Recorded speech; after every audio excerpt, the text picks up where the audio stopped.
Hello. How's everybody doing? I have my I'd rather be playing RuneScape right now shirt on, and I'm ready to play Mega Man Zero 2.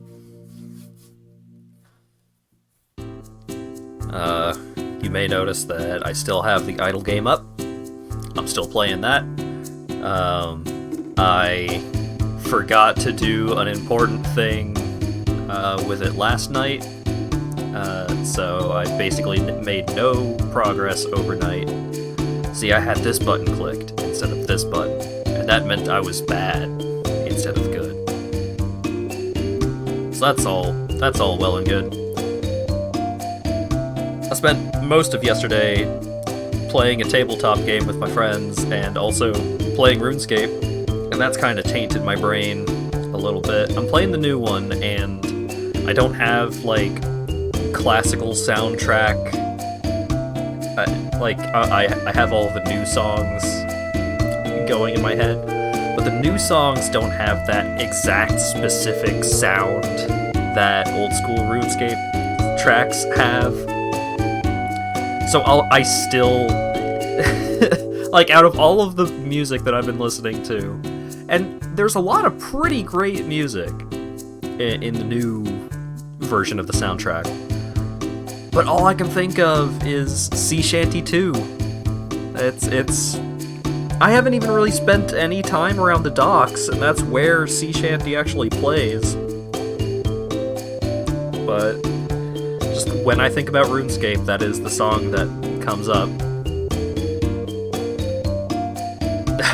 Oh God, Burke. Don't be indecent now. We need the power of God and anime if we're gonna get through Mega Man Zero 2 today. So don't be... I'm all caught up on I'm one chapter behind on One Piece. So I've got the power of anime on my side, so we can't be spitting in the face of God here.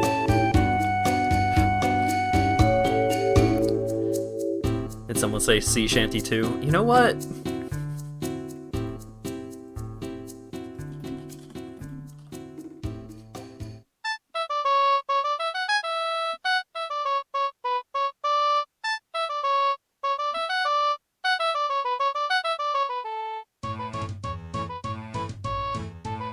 Alright, I'm gonna let the energy flow through me. Alright, good vibes, good vibes.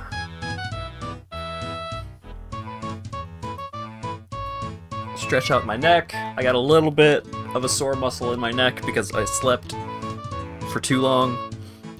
Only just a little too long, which is fucked up. But there was a really sick-ass rainstorm outside not long after I actually woke up, and so that was not great for getting me out of bed at a reasonable pace.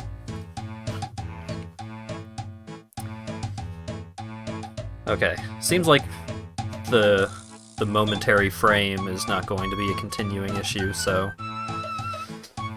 let's get to it, I guess. Oh, hey. Big-ass thunder outside. Oh, it's already up. Cool.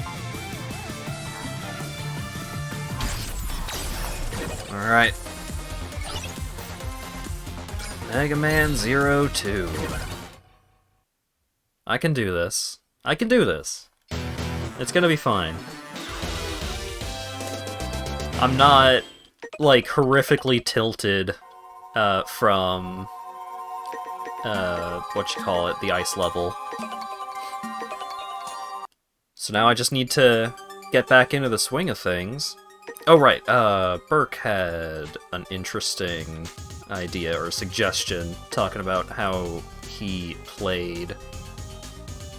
So let's set sub-weapon to one of the shoulder buttons, so this way it'll be easier to, like, kinda use both interchangeably, or to have both charging up at the same time. So on and so forth. Let's see if that actually shakes out.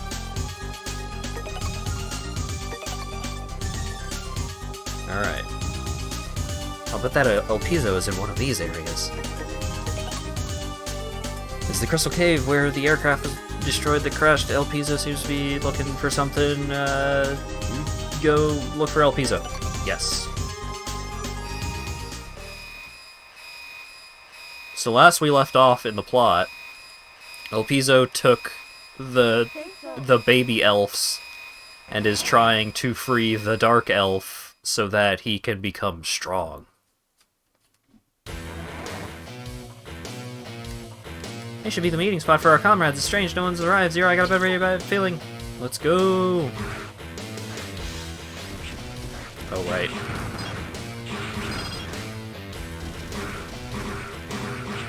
Oh. Okay. Alright.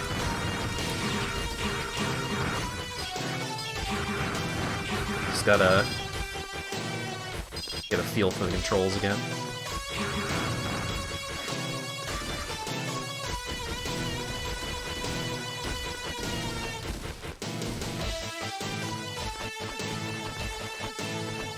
Alright.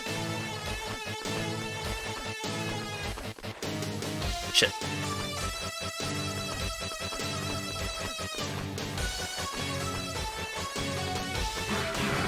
Yes.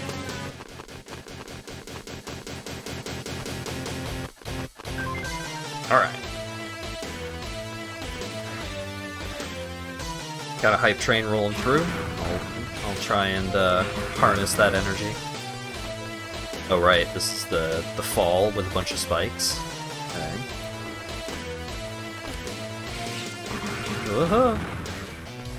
Nothing is dropping any energy capsules right now, which is unfortunate. I got Clocksul.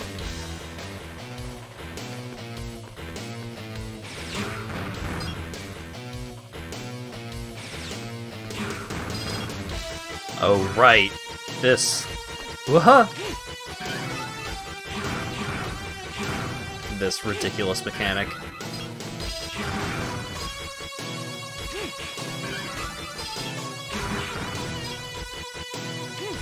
Okay, we'll just take it slow.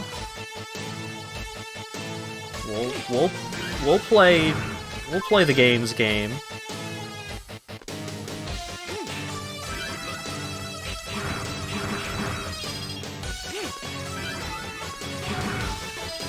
Just super duper slow, no fun allowed.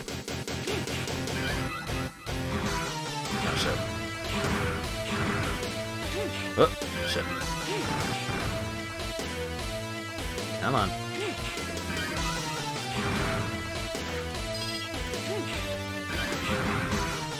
Alright. Fuck. Still no Healy juice here. Oh. Alright. We're back in it, boys. You son of a bitch.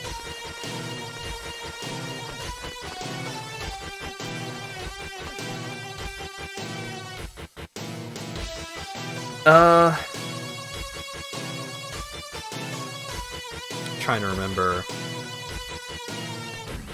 Fuck it. Ah, god damn it. Okay, left beats right. So this is lightning, so I need ice. I got no sub-tanks. So, time to murder an elf.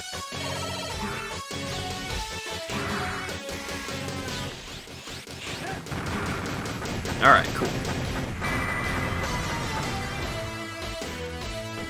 I'm feeling a lot better about this whole situation. I'm taking it slow, I'm playing smart. Just gotta make it happen.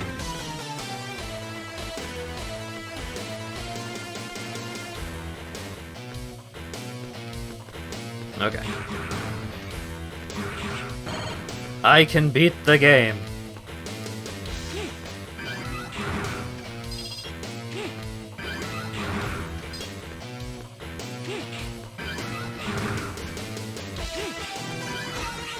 Damn it.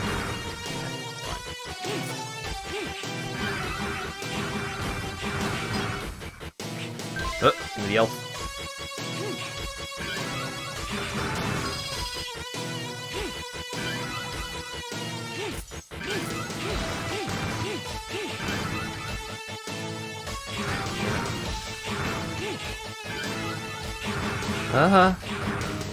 Why you make me make blind jump? Okay. Pretty sure. Okay.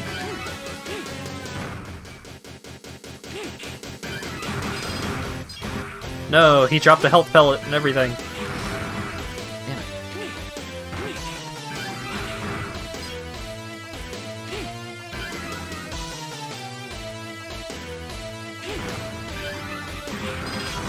Why? why you make me make blind jump so far?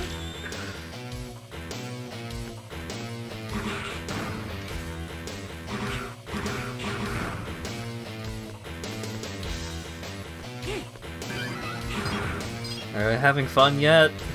I'm having more fun than I was having last time. Low bar, but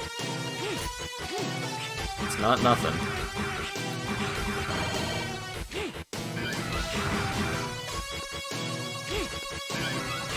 The section does suck gigantic balls and not in the good way. Why would they think that this is a good part of a level to have?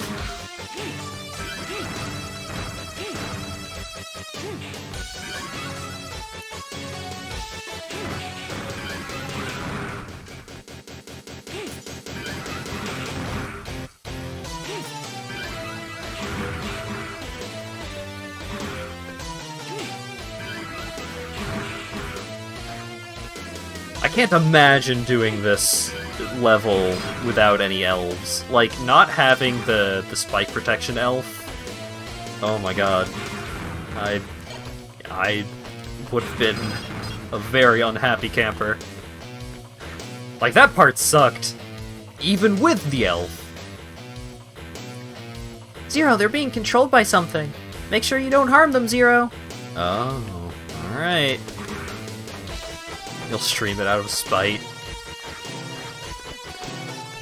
Well, you do that. You enjoy yourself.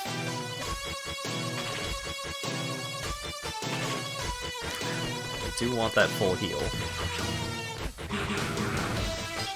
So I would like to build up my E-tanks a little bit. Fuck!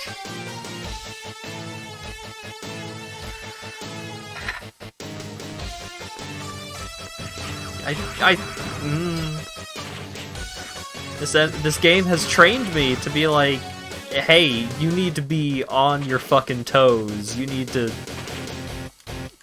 You cannot let these enemies have a single moment. They all drop 1-ups. I don't want to kill him!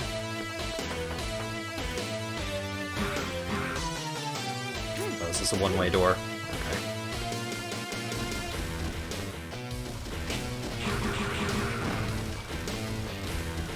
Can't believe that random soldier died in glorious battle helping Zero and totally not in any other unfortunate way.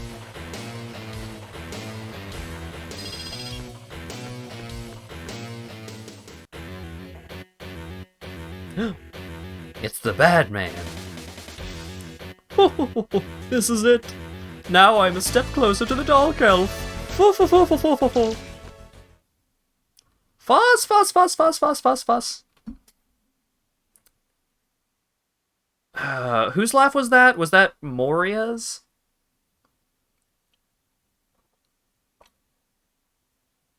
There's so many stupid laughs in One Piece.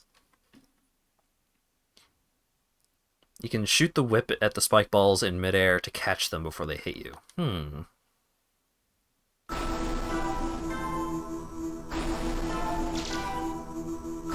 Alright. That commander of yours seemed to have retrieved the IFF beacon. I wonder what he's up to. Why is he acting alone, breaking into the Neo-Arcadian facilities? I don't understand the logic at all. Well, I don't really need to know. All of those inferior resistance behaviors are not all that different. Well, Zero, it's time for you to meet your end.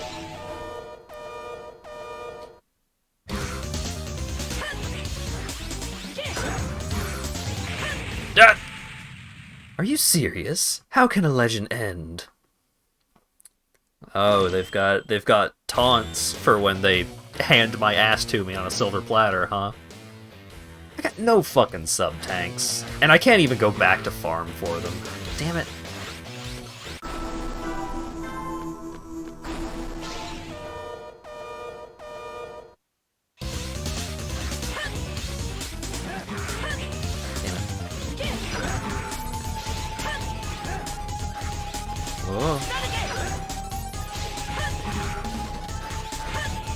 Damn it, my charge was just barely slow enough.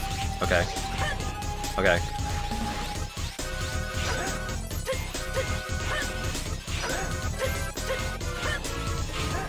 There we go. That was not bad at all. Haha, you're still so strong. I like it. Oh, I love it this way. You're the only one who can make me feel this alive. I enjoy the sensation. I love the pain. You are worthy. Alright, whatever you say. Mission accomplished. Transfer me back. Roger, transfer commencing. Yeah, hurt me more, Snake. That's really what it was. Oh, I didn't get 100% mission because I accidentally killed that dude. Sluggish warrior. Oh, eat my ass.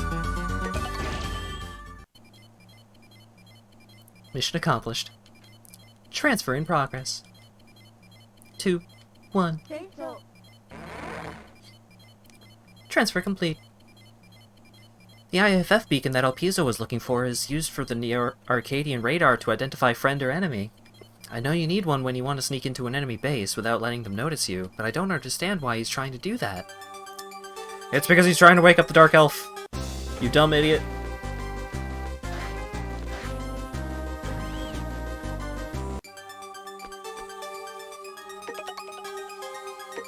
Process data, save data, data overwrite, data been saved. Process elf. I have any... I can rub out small enemies if you know what I mean.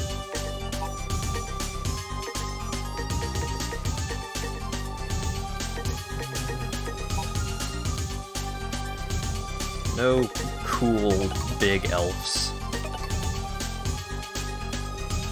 It does feel like CL is the only one with a brain on the resistance, but even then, she's still not putting 2 and 2 together here.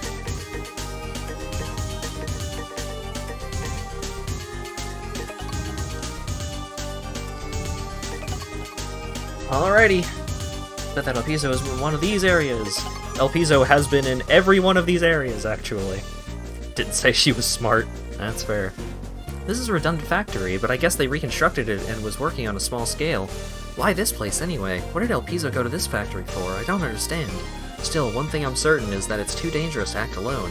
Please stop it. Yeah.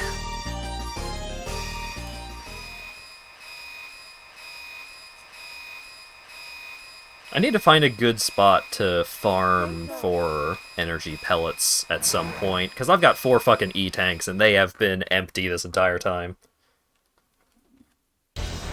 Literally, Ciel's the only one with brains, because everyone else isn't human. That's fair. She is a teenager, that's also fair. Zero, stay alert. Oh, this is the place where I fought the Phoenix. And I apparently fought the Phoenix in the worst room to fight the Phoenix in. And won. Without his weakness, because I'm a cool, powerful gamer.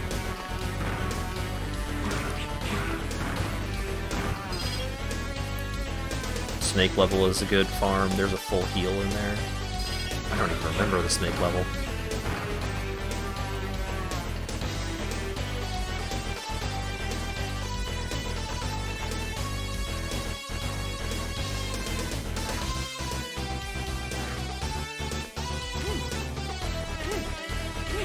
Oh, I guess there's no ceiling here. It's in the Legend of the Hidden Temple. Ah. It all comes back to zero. I was a big dummy, and Metal Gear Solid 4 was the first Metal Gear Solid game that I played, and I only vaguely knew the plot of the rest of the games. So, that ending, sure, like, a lot of the references went over my head, but especially that sequence was very much like, whatever you say.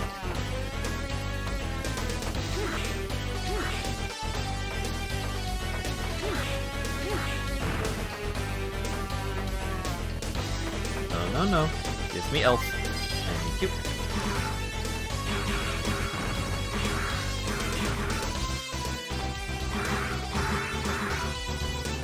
Metal Gear Solid 4 was a really fun game, though.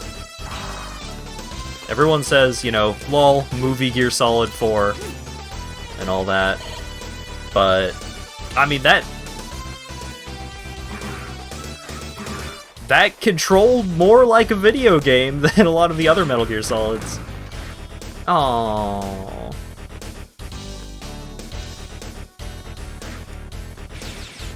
Oh, bitch.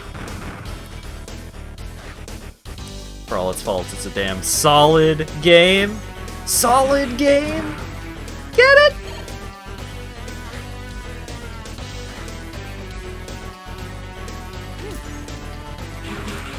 I mean, it's at this point, it's impossible to compete with the gameplay of Metal Gear Solid 5. Like, whether you prefer the older games, you gotta admit that Metal Gear Solid 5 controls and plays real well.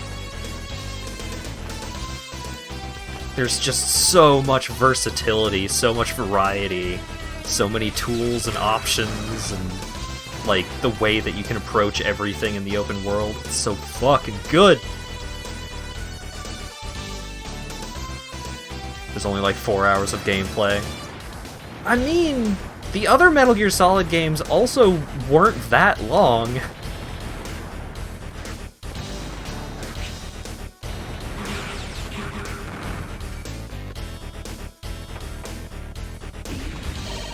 But even in spite of, like, the relatively minimal gameplay time, 2 and 3 were long as fuck. Not if you knew what you were doing, which is what would make Metal Gear Solid 4 only 4 hours long.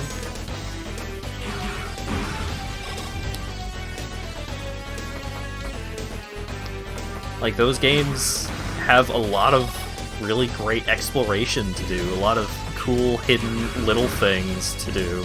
But if you just mainline the critical path,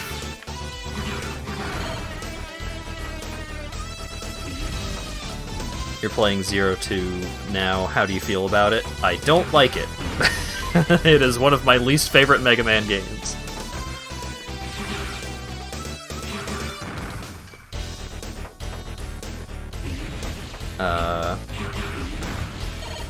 But I am gonna beat it. I really like the core mechanics of 0-2. I think, like, especially in comparison to 0-1, it controls a lot better. The new weapon, the grappling hook, is really cool. They improved on the elf system by reducing the amount of grinding required, all that stuff. Like, so many good things about 0-2, but I think the level design is not good. Kill the end way before you have to fight him? Yeah. I'm not saying that... I'm not saying that, you know, the other Metal Gear Solid games are not good. Fucking love the Metal Gear Solid franchise as a whole.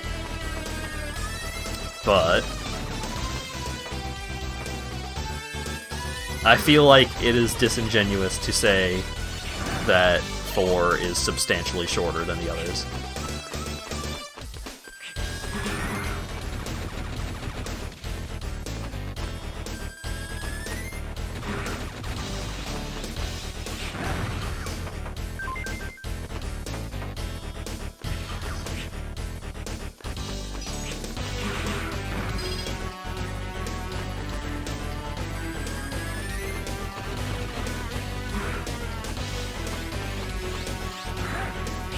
Damn it.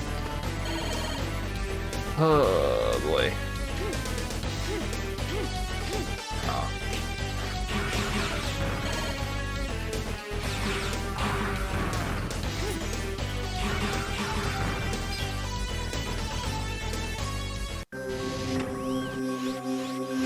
At the boss already, huh? You like this one, but understand the level design is rough. Yeah, it's, like, that's the real big problem for me as a whole, is, like, controlling the game is fun. Like, I enjoy the core mechanics, but I think the level design is bad. But the level design, you know, level design is real important for the enjoyability of a video game. Oh, you must be Zero. Haha, I'm glad to see you again. I was chasing a guy named El Piso. You know him, right? Haha, I'm lucky to meet you here. Now let's start. Let's do it now. Here I go.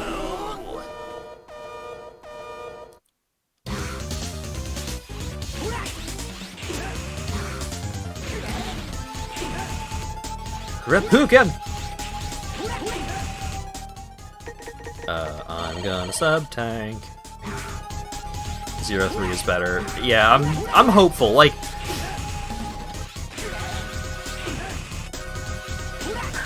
you know, at this point, I'm not giving up on this series. No way, not no how. Because I beat all of the mainline Mega Man games except for 9, but 9. Here's the thing, all right? I have to beat all of the Mega Man games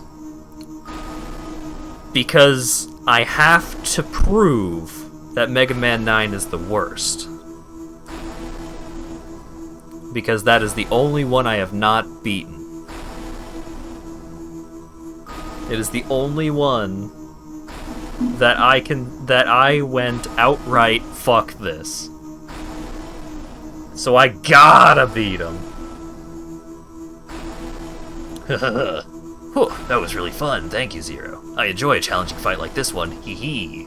Next time, let's go for even more. See ya.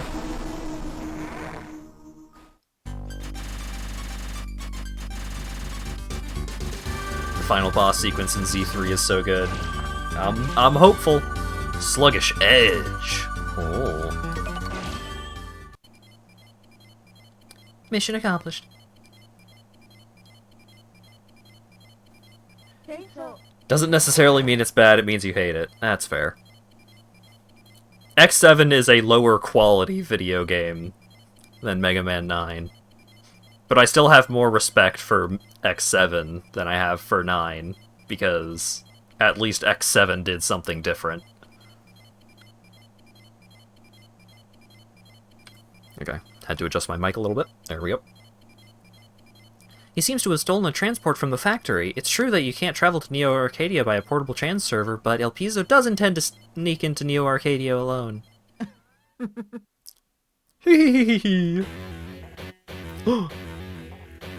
You couldn't stop me, Mr. Zero. Transmission through a secret line. According to the ID signal, it's Commander El Piso. Switch it to the monitor. Oh shit, he's got the crazy eye. Guess where I am, Mr. Zero? Surprise, surprise! I'm in the deepest core of Neo Arcadia. I'm in the room where the Dark Elf is resting. This is where even the high executives are prohibited to enter. Hee hee. First I'll awaken the Dark Elf. Next I'll destroy the original X. Then I will be able to obtain the true power of the Dark Elf. Hee hee, I'm going to gain the ultimate power! It's you, X. I'm not afraid of you. You can't move while you're sealing the Dark Elf. You'd better take care of the baby elves. What? What are you doing? No! Stop it! Don't bother me, X! Me! Hey, don't go, baby elf! I won't give in! Arg! I wonder why they're still calling him Commander. Force a habit, I guess. What just happened to him?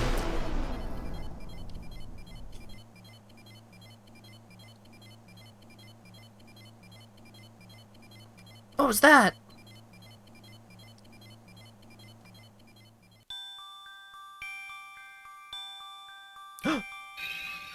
It's him. At last he has made his way to the sacred vault of Neo Arcadia.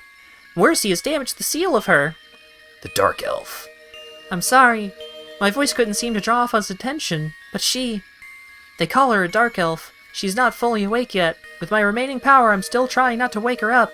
Please, Zero, come to Neo Arcadia, and please stop him. Zero! Wish we could get a better look at Robe X. It's a neat design. Yeah, it's pretty cool. Seal, trans me now. I can't keep laughing at it. We can't transfer you directly to the core of Neo Arcadia. But if you go, we can transfer you to somewhere around the main entrance, though it's very dangerous. But Zero! Don't worry. I'm sure I can work it out. We are now ready to transfer. Transfer start! Oh, I did not get a choice to go farm for E-tanks.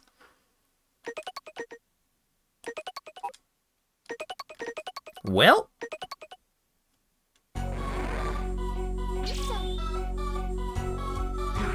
Here I am, 0 lives, 0 E-tanks, let's go.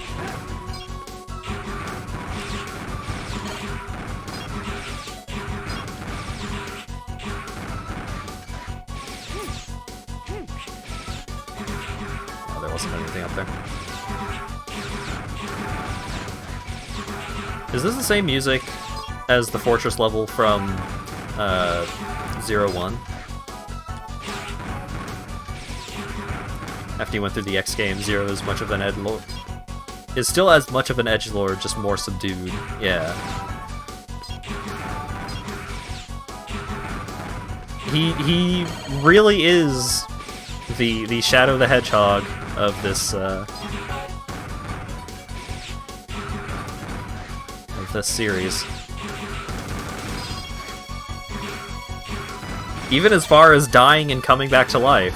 That happens to Shadow a couple of times, depending on which games you play. It's a different remix.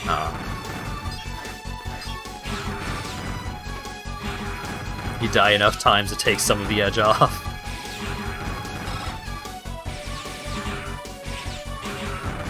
I was really disappointed to learn that the Tails Gets Trolled Shadow in Time Prison thing was fake. I thought for sure that was part of the real comic.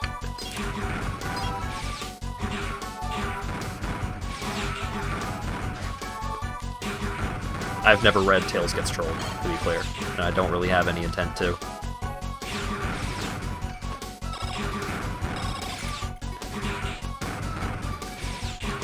It's still Neo Arcadia, so a remix makes sense. Yeah, that makes sense. The explanation as to why it makes sense makes sense.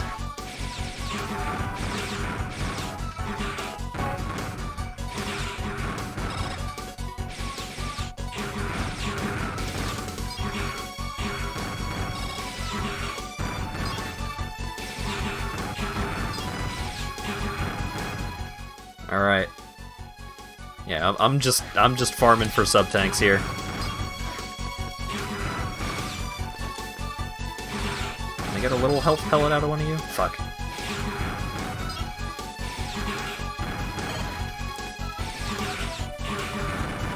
I feel like there's an allegorical children's story about what just happened there, but I can't call it to mind.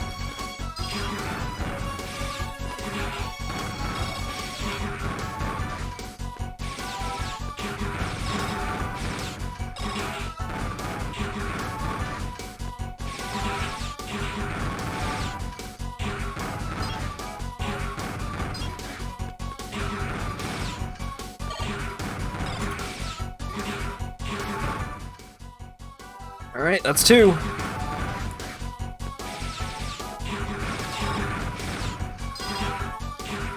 Stop jumping into bullets. This is a classic 1700s poem. It wasn't about jumping into bullets. Okay. So, there was the big health drop, and I wanted that, but I had just taken a little bit of damage. So, I didn't want to use the big health item because I wanted the big health item to go into my E-tank. I wanted to try and get a little health item. And then, instead of getting a little health item and the big health item, I got neither.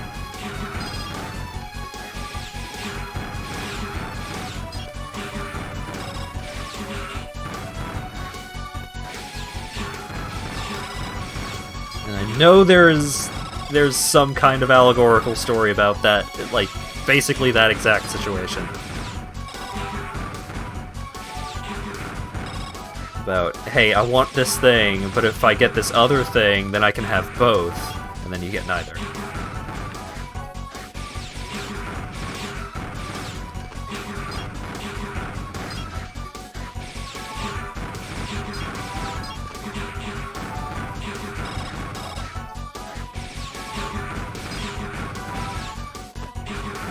I wonder how many, like, elves that are contained in those container things, like the hidden elves. I wonder how many of those I missed, and how many of these, like, super powerful, feedable, permanent upgrade elves, like the half damage and the extra health doubling elf. I wonder how many of those are just random drops on enemies. And so I'm missing out on them. Through no fault of my own, I just didn't get lucky. Which also fucking sucks.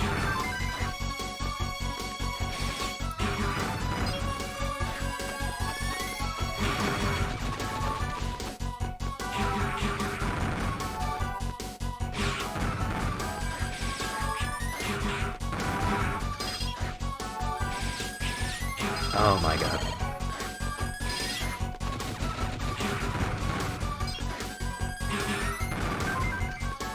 I got elf. The feeding ones are all in boxes, so I must have just missed a ton of them, or something.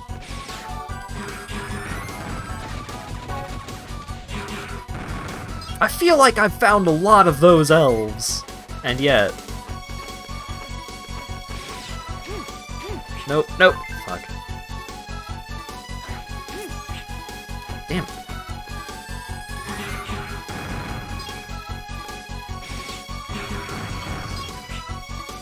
Oh, it's one of these. Fuck.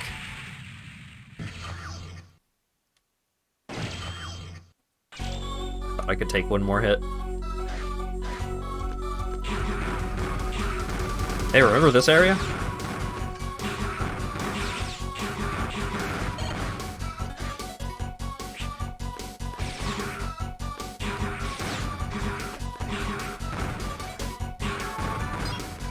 Ones in the levels you can't return to are the worst. Yeah. Yeah.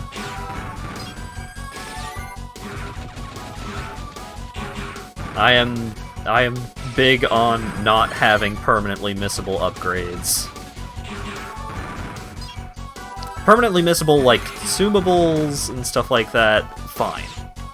Like, oh no, you didn't get the Mega Elixir, whatever. Permanently missable upgrades, that fucking sucks.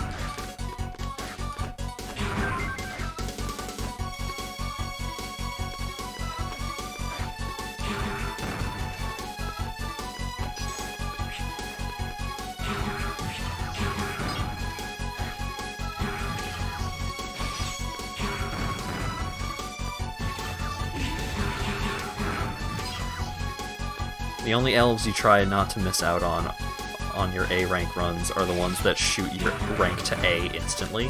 What?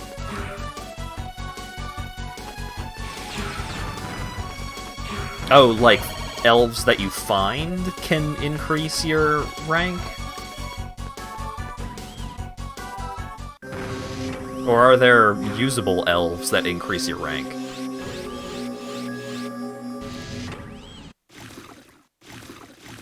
Oh hey, it's this guy again.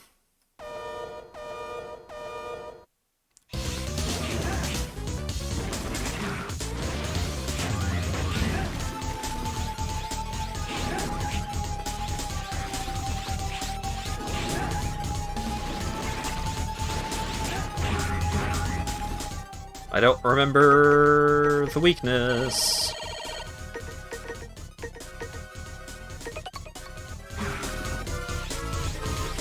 If there is one.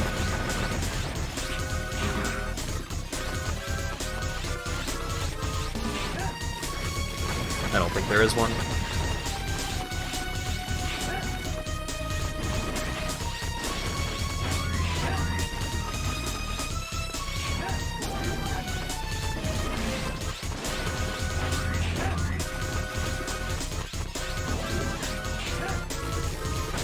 You get them to A rank, skill guaranteed, but since your rank is calculated by average after a mission, if you don't have the margin required, your rank lowers again.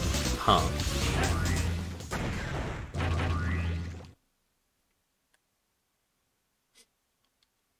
I've set a coordinate axis. Now you can return here anytime you want, so please return to the base once before you go any further. Please, Zero. Oh, okay, cool.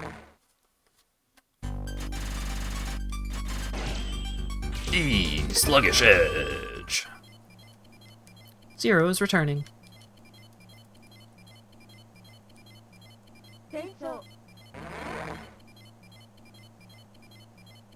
Zero, I'm glad that you're fine. Thank you very much for your effort. Please, just rest a while. Feed elf. Sacrifice me for vitality. Don't mind if I do. Thank you for feeding me, Zero.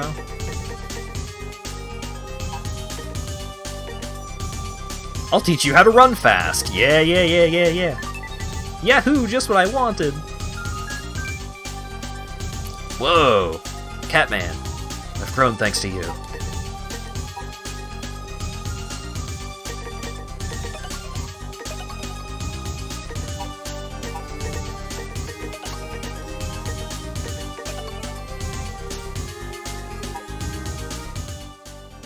Did you get at least one EX skill? No.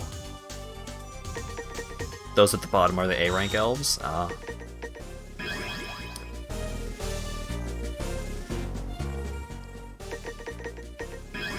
Increases your speed. I am fast. I'm so fucking fast. I don't mean to brag, but we're very proud of the weapons you made, so you better believe in yourself. Good. Okay.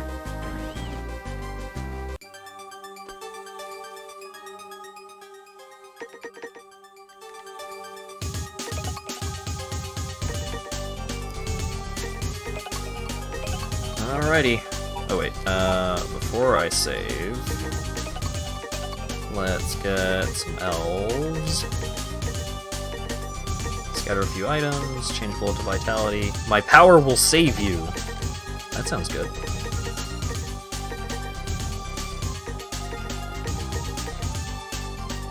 I can help your wound. Sure. Okay. Process data, save data. Data overwrite.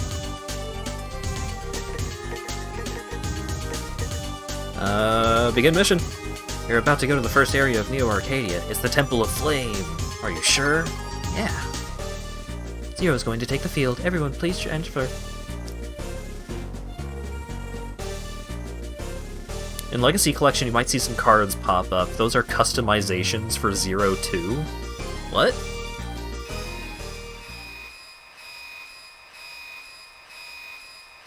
Oh, for 03. Okay. Transfer start. Please don't overstrain yourself.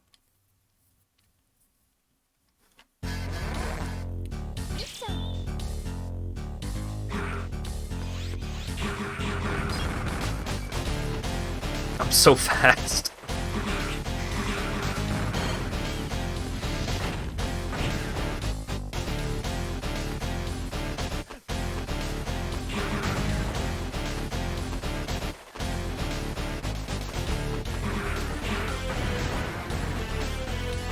Damn it.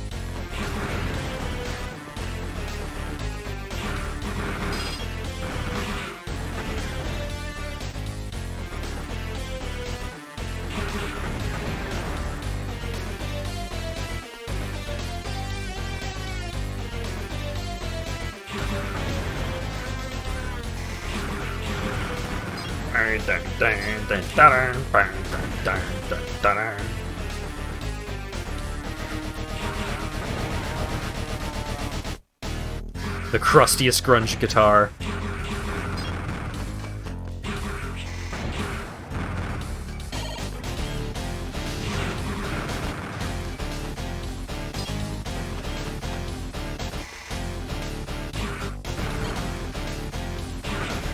Damn it.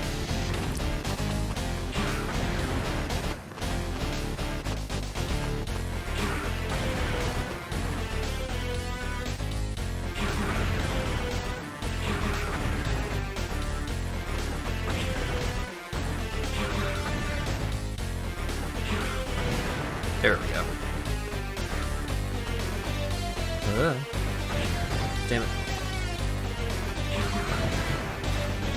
Oh, yeah. Actually worked. I'm actually kind of digging this section. Assuming that that lava is not instant death, but it probably is, so I'm probably just asking for frustration here.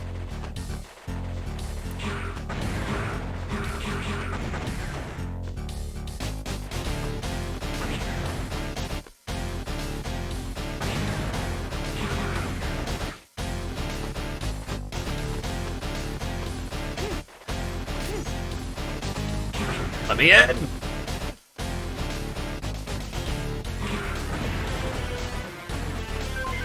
Used Hazard Elf.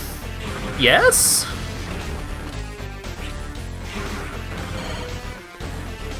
I have the elf that protects me in the danger zone.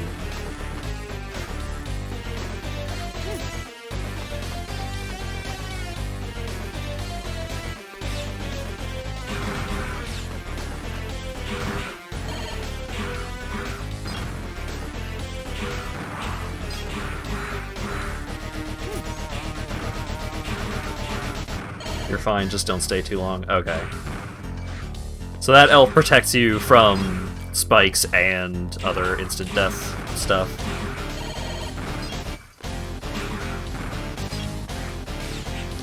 No, no, no. Okay. That's cool. No, you bitches.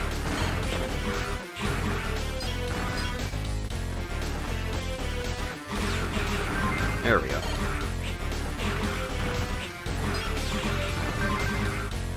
I got elf.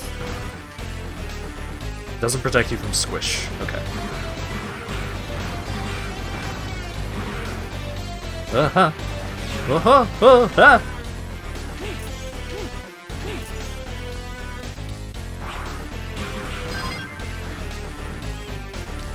Stopus. Oh no. It's fine, I'm fast as fuck, boy. Shit.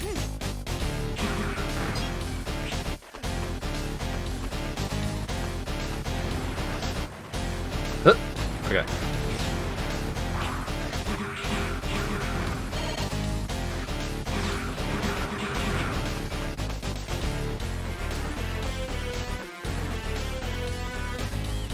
The stock bus, please.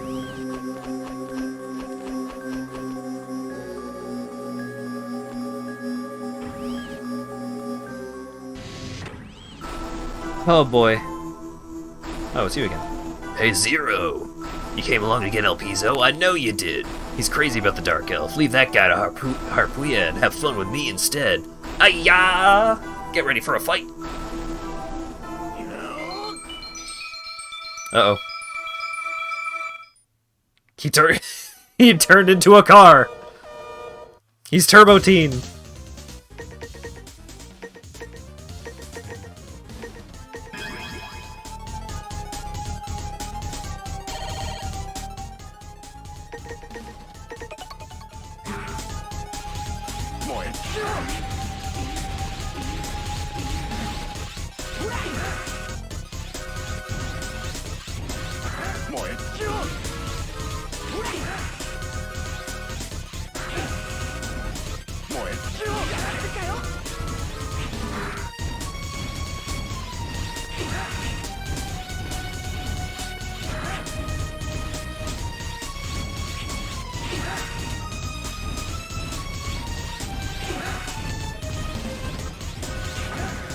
Got him!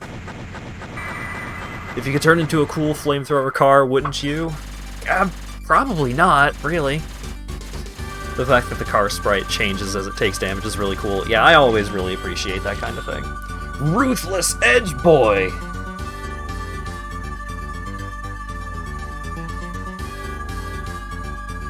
That's one of my favorite codenames yet.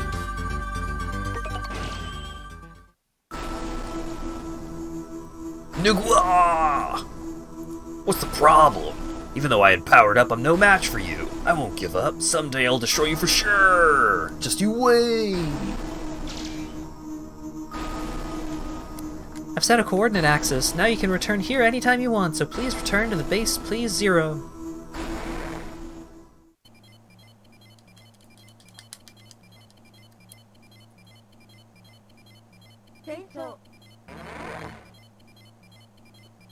Transfer complete. 0, thank you for your efforts, but don't take it too far if something should happen to you. Aye! You what? You won't.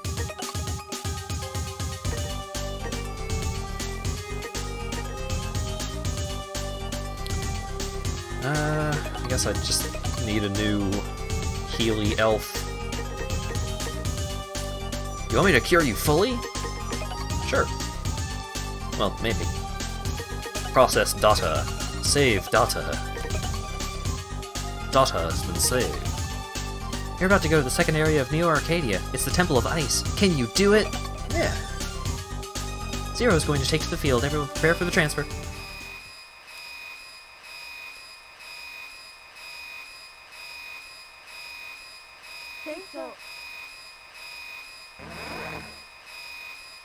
Please don't overstrain yourself. The translation for this game is pretty wild. Ooh! Yeah!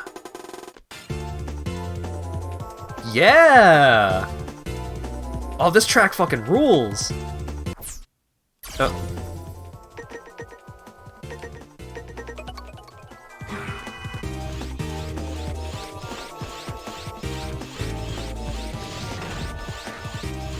No!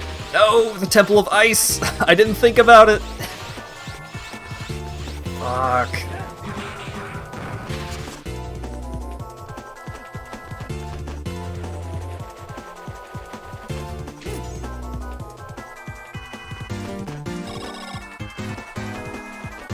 I feel like the dialogue is still a lot better than some of the earlier games. Jeez.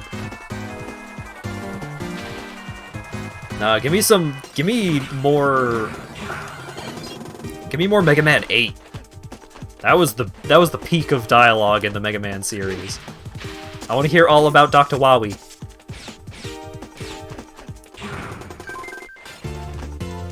Damn it. Changes from the GBA versions. Some dialogues mentioning the word dead or kill were removed. What? Weird.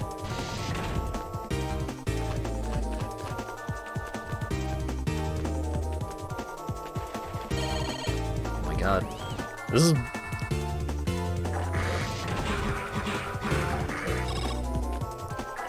This stage really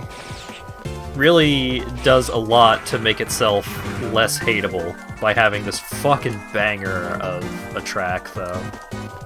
Also, not being instant killed by spikes helps a lot.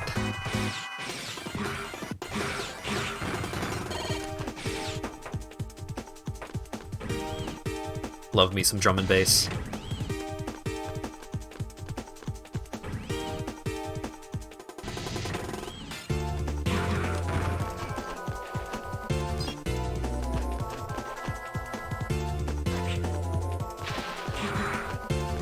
The neighbors are always listening to really loud drum and bass, whether they like it or not. Fucking love that video.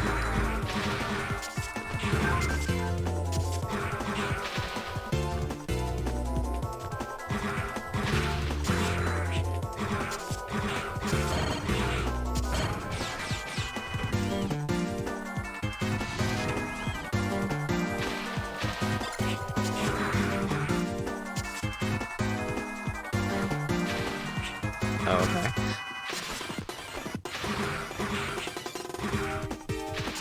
Oh, I see.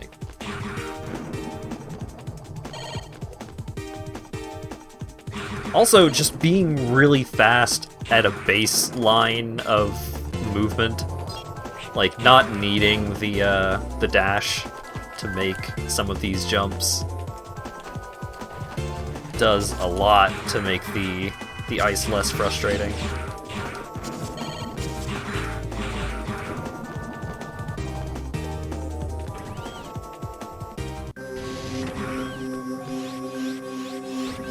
Alright, horny mermaid. Let's do this. I'm waiting for you, Zero. I guess Fafnir's disease infected me. Once I start thinking of you, I stop caring about the Dark Elf. Even if the world is destroyed, I'll be as happy as long as I can defeat you. Now let's battle. What the fuck is Fafnir's disease? Oh, damn.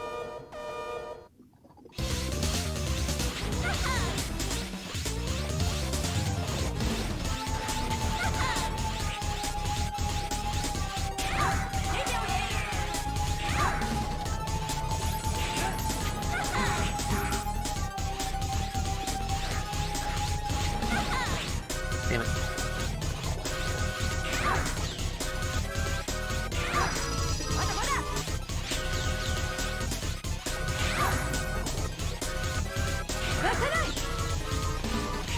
Damn it.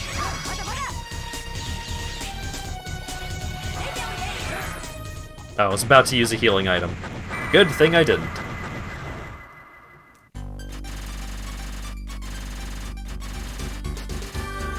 Alright, what do we got? 56.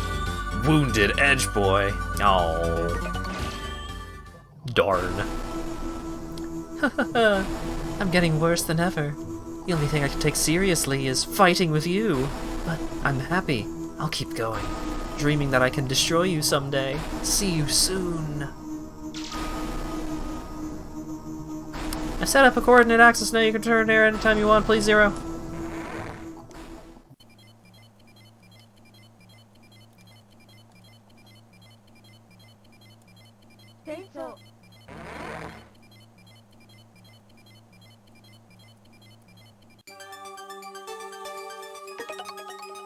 Okay.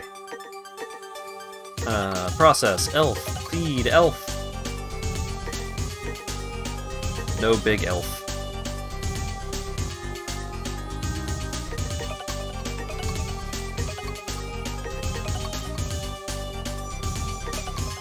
You're about to go to the third area of New Arcadia. It's the Temple of Wind. This is the last area before the Arcadia capital. Want to go there? Yeah. Zero's going to take to the field. Everyone prepare for transfer.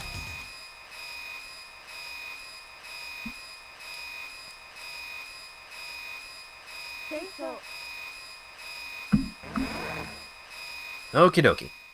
Please don't overstrain yourself!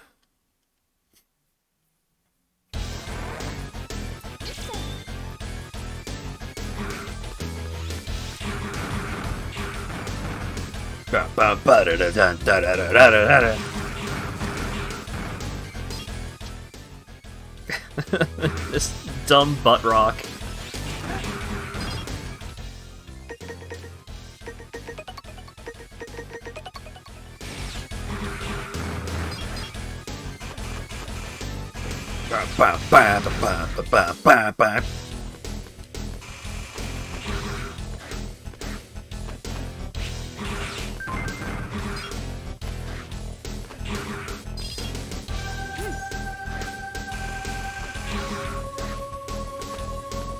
What?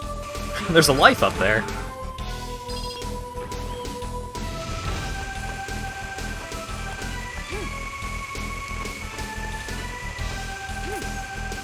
Don't really care, but I kinda want to see if I can.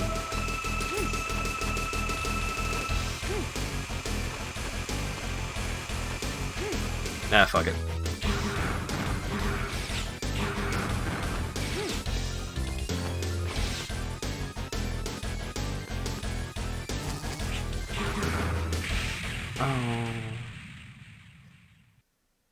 Oh, crushing can still kill you.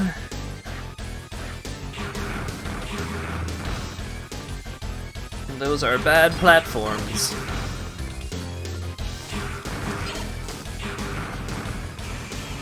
Fucking freight elevator of moving platforms. If you've never seen a freight elevator, if you are ever on a freight elevator, be very, very careful.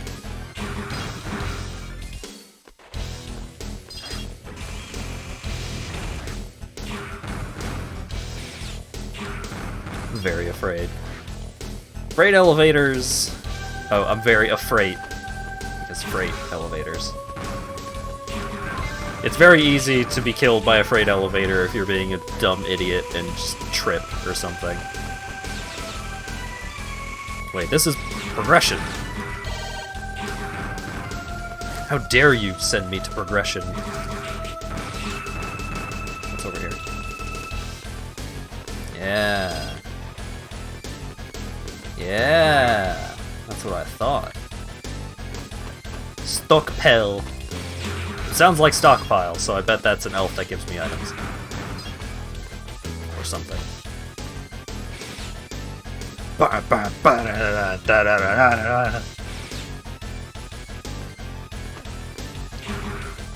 The song quality dropped off pretty significantly between the last stage and this one.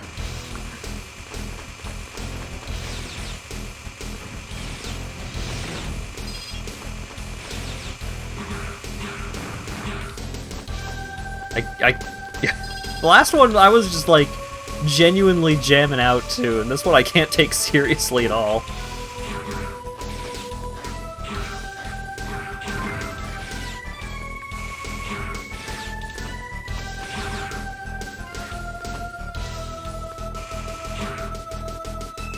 You hear the Reploid remixes? No?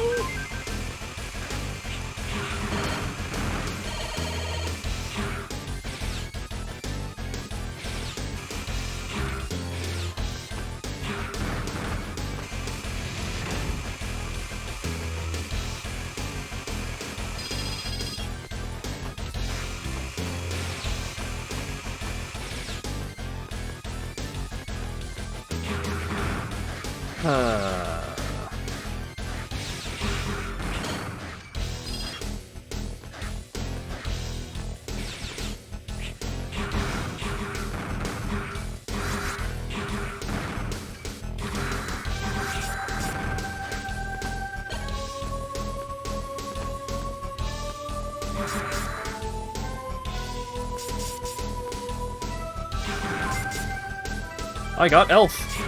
Burr help. Burr help with what? Oh, damn it. It was pre-order, but it's now free DLC. There are alternative tracks that replace the themes in the game. Huh.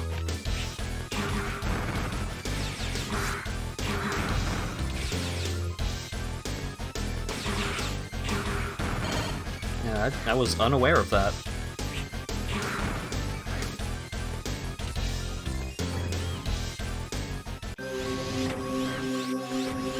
Alright, Harpuya! Oh no, there's a gap! Harpuya! Ha ha ha! You've made it here at last, Zero. Look, this is Dark Elf. A perfect cyber elf which will bring peace to this world. Hehe, you'll not be long before I can get rid of all humans who waste our valuable energy and destroy Neo Arcadia, which protects them. All I have to do is destroy X, who has been interfering with the true revival of Dark Elf. I won't let that happen. You can still say such a thing. Bop! Be a good boy and sleep. You must know your own worth. Do you regret that you haven't shown any respect for me, now that I am so much more than you? I've acquired a power that no one can match. I've become invincible! Hee hee! It's getting late. Time to wake the Dark Elf up. Let's celebrate the new history of the world. It's kind of amusing that the bad guy's plan is based on the same upgrade system the player is using. Yeah, that's pretty good. Why don't you enjoy yourselves? Well then, enjoy! Oh no, Harpuya!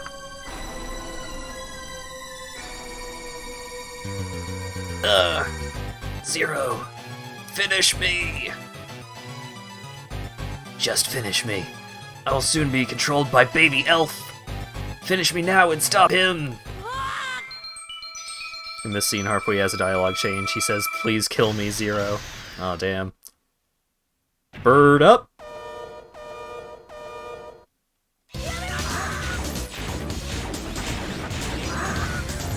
Yamato!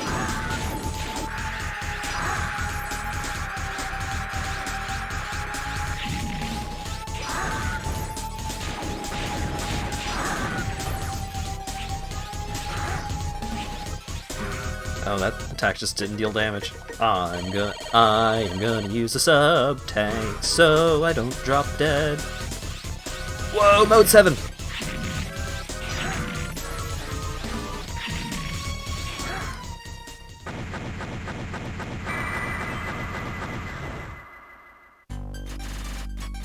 Alright. Wounded Edgeman! A booted Jeech man. Yeah, sure. Whatever you say.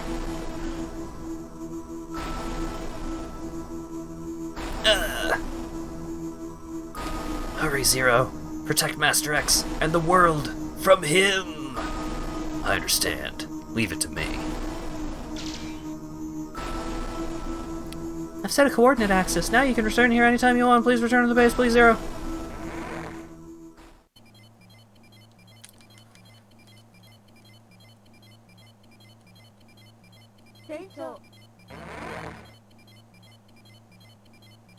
Zero, I was so very worried about you. Soon you'll be able to reach the deepest part of Neo Arcadia where the Dark Elf is sealed. Time for boss rush. That makes sense.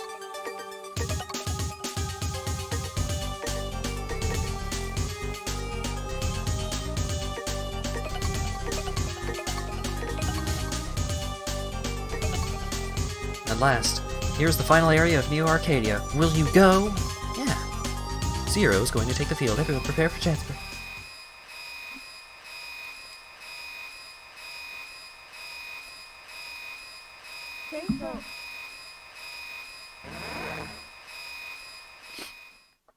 I've been generally enjoying these last few levels more than some of the earlier levels. But I think part of that might just be that because I don't give a shit about my rank, I've just been using elves all day, every day. And so I'm probably overpowered.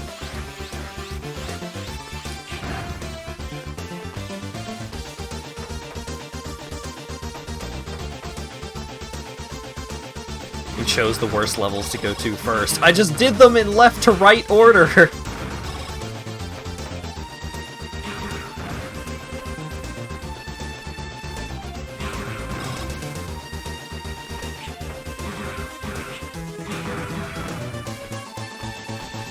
Why?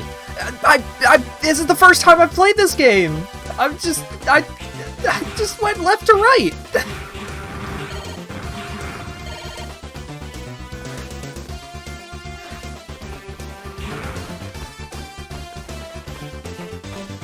Yeah, I have not used the Buster basically at all.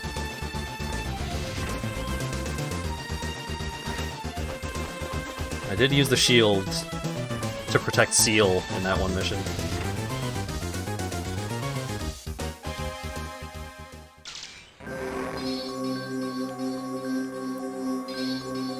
He wants to be a gamer. Also, I just like using the sword more.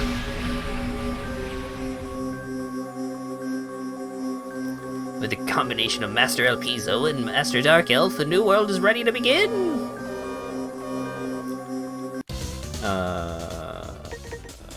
Fire, lightning beats fire for some reason. Did you see this guy's phantom attack? I did. That attack is pretty rad. Oh, right. Okay. I remember how to fight this guy.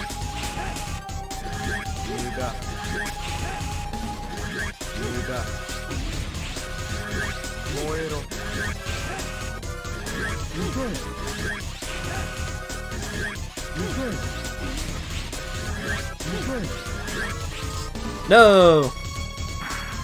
Rude.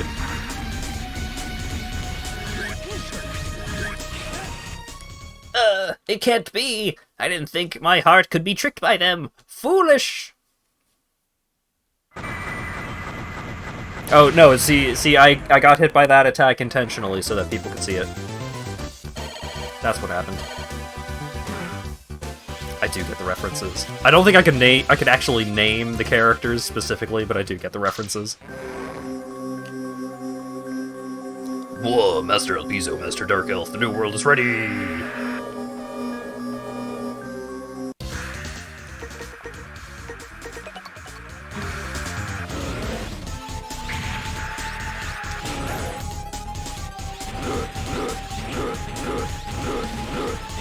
Oh, right. Can't wall climb on ice.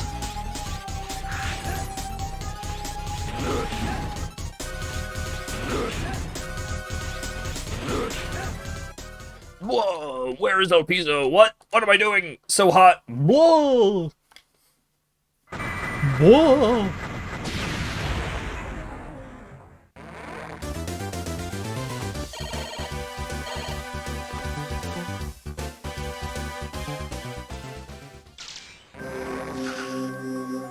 Snake Man.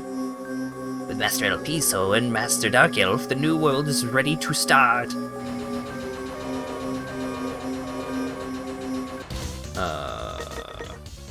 Probably gotta use ice on this guy, because I used the other 3 elements already.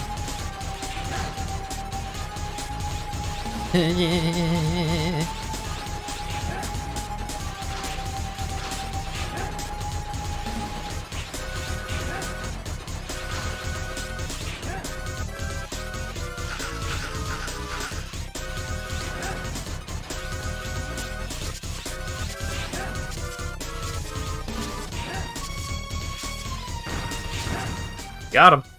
Downside of killing bosses with charged hits, not seeing them cut in half. Aw, oh, damn it, you're right.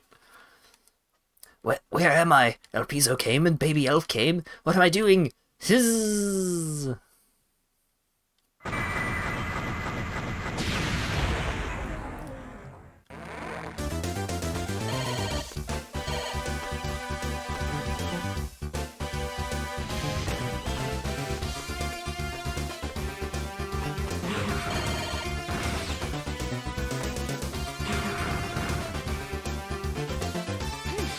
What? Son of a bitch.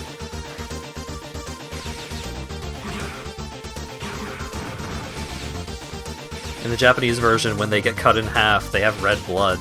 Wild.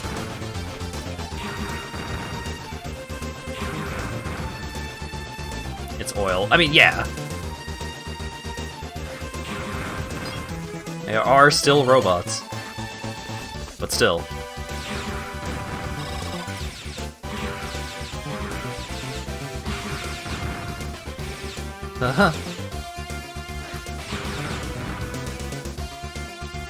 They retire in the West. Oh, yeah.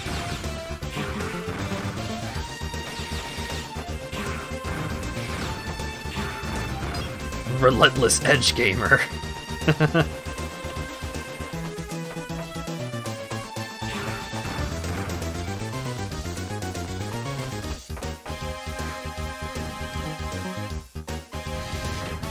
I think another aspect of me currently having a much better time than I was before, I mean, other than just not having to deal with the remaining tilt from playing that fucking ice level, but also just like I'm moving really fast, which is nice, and also my charges fast. Luminous oil in place of blood. Oh, that would be a cool effect, though. The greatest thing, Ribbid, is going to awaken again in this world, Ribbid. Mario and Ribbid fucking on Nintendo Switch 2, the sequel, coming out soon. Our story is about to unfold. Master El Piso forever, Ribbid. Oh, right. Mr. Caro Caro.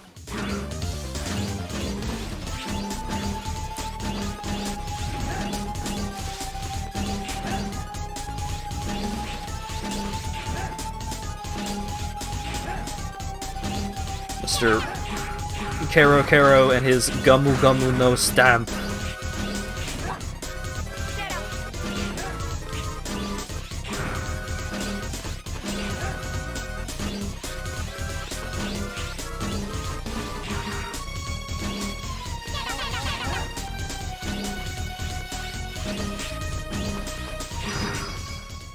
Ribbid!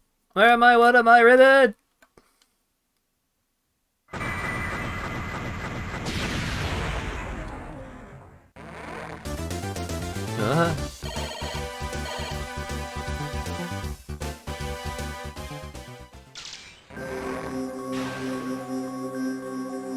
Oh, it's both of them! The greatest thing ever is ready to awaken. Another chapter in our glorious history begins. Master El Piso forever. Let's go, little brother. Yes, brother!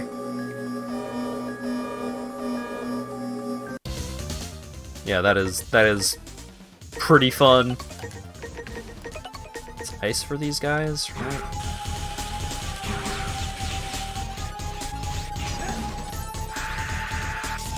Oh, I got grabbed.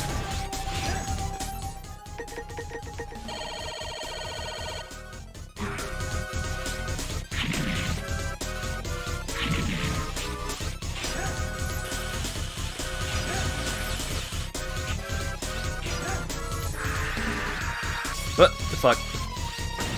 I like the little twirl that the other one was doing in the background. Oh, Jesus.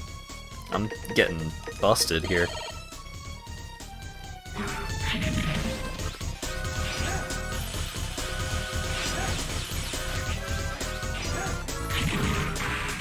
Oh! Come on! Damn it! History's about to be rewritten. Master El Piso forever, and the bond between the Ancas brothers shall live forever. Son of a bitch.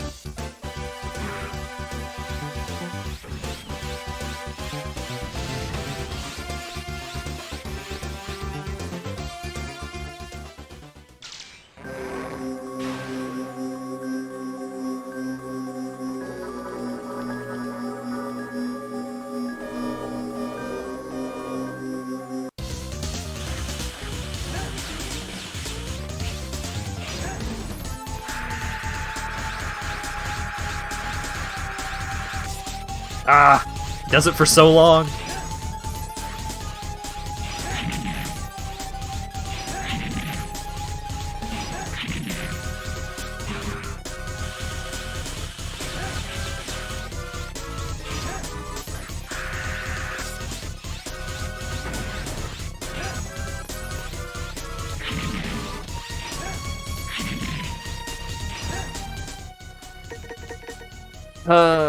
Just gonna use another sub-tank. What? What happened? Brother! It can't be. We were manipulated. Ugh!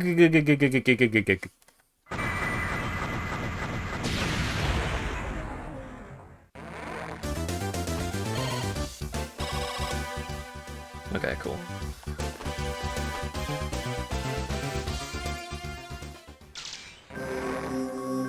Oh, right, this guy.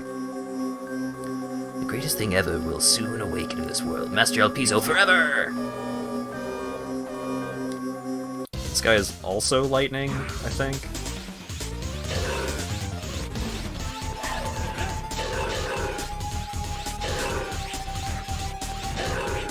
Oh god. I'm playing bad. I'm playing bad.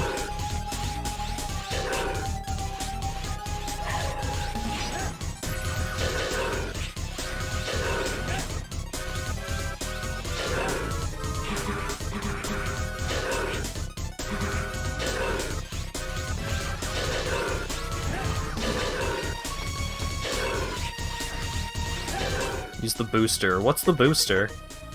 The buster? Why would I use a gun? That's ridiculous. I shouldn't have even used that. It was not worth it.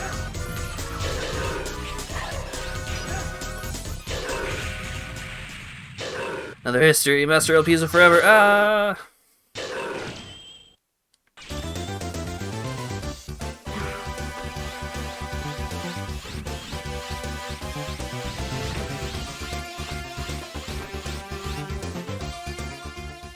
Okay, try this again. I'll try a little harder this time.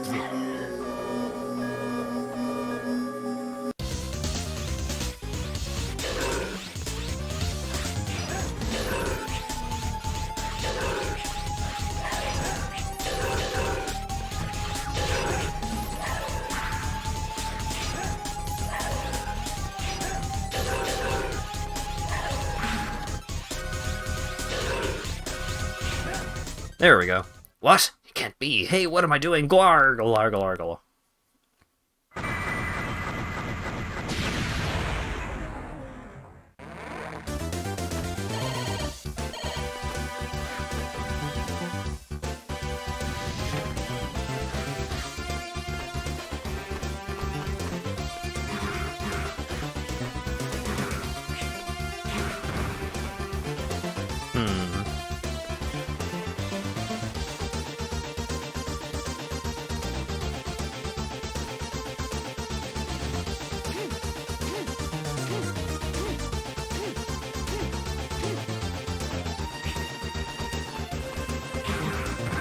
It's just a life? Come on. I don't need a life.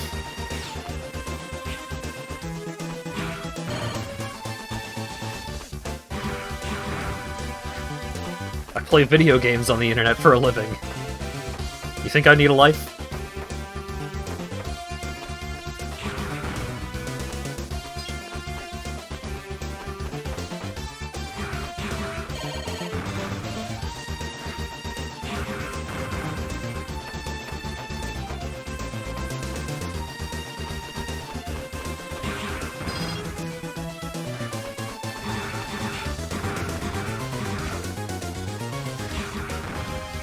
No, no, no.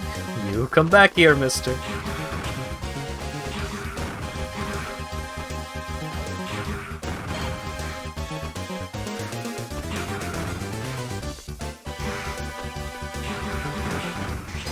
What? He didn't die.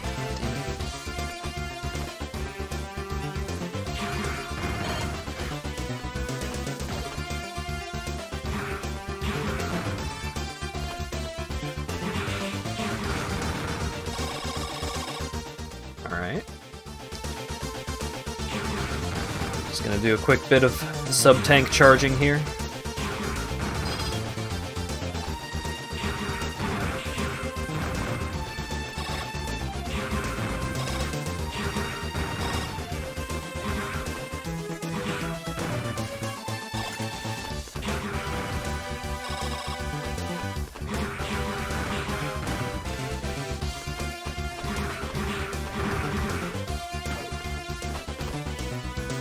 Aw, rude.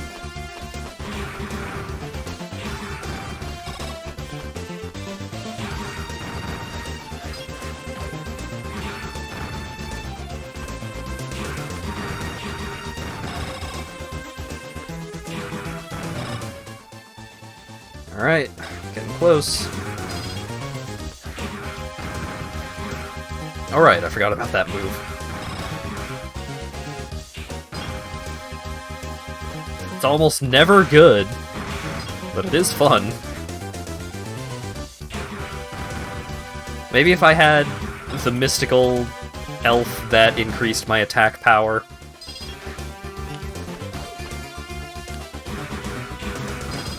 Such that I could actually one-shot most enemies that I would want to be spinning through.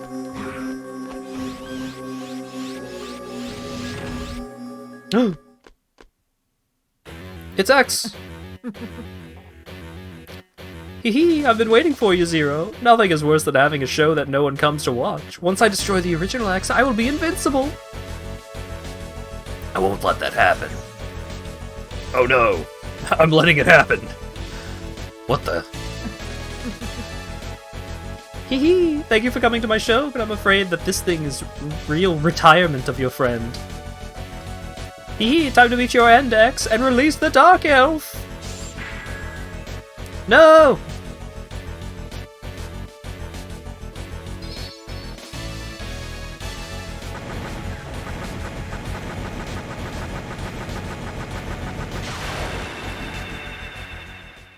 Grrr. You fucking killed X! You bastard. Ha ha ha ha! I did it at last! I terminated the legendary hero! I destroyed X at last!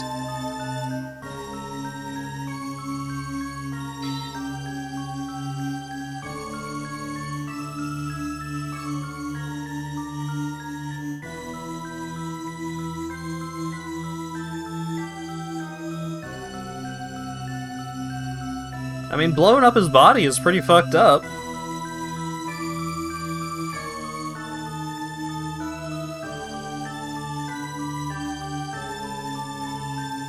Arrgh!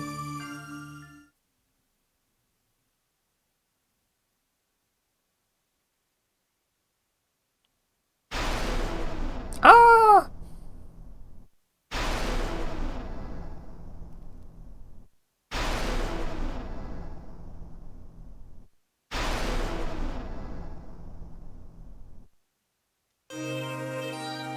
Oh shit.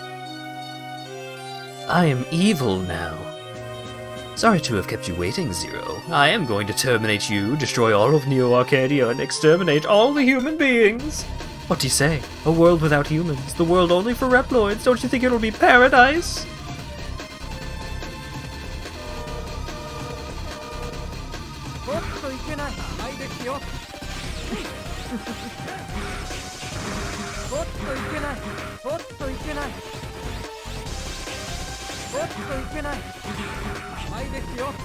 Okay, you can. You can damage him. Oh god. Fucking...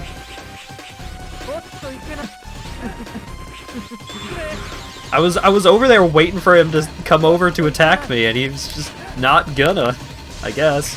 Damn. Yeah, this fight does look hard.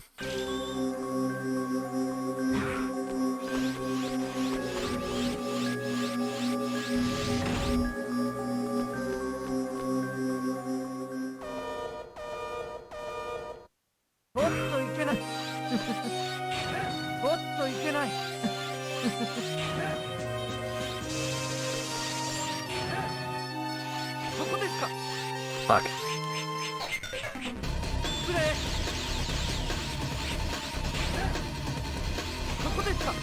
No, no. Damn it.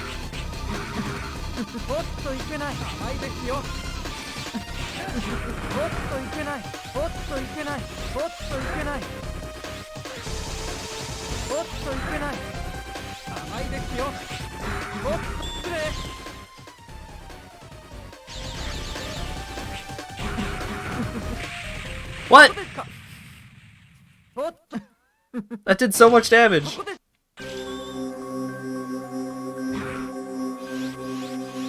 Save assist. I don't need save assist. I have 4 full sub tanks and a bunch of elves. I'm trying to get used to it. Have a good run going.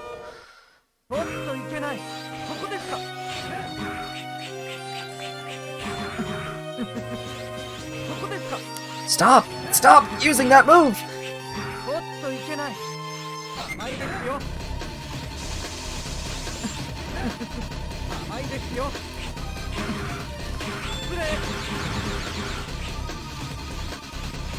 Oh my god. Motherfucker.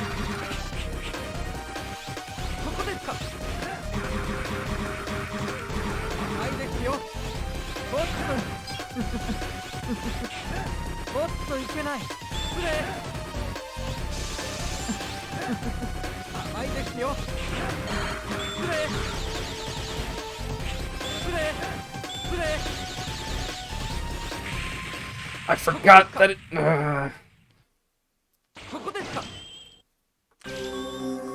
Alright. This is the last training life that I have.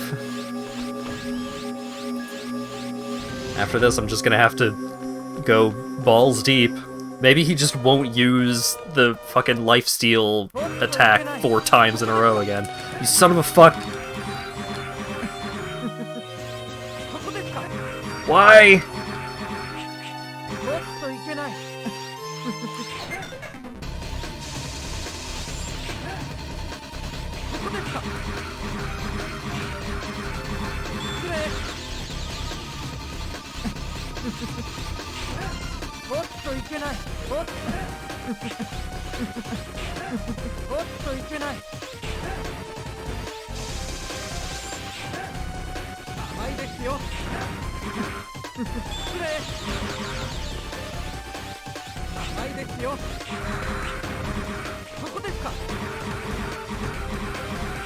Ah! Stop!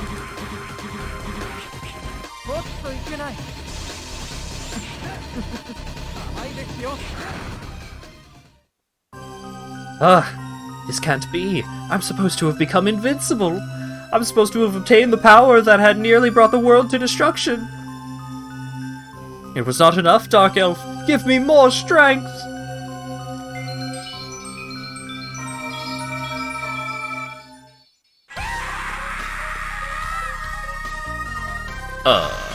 Alright.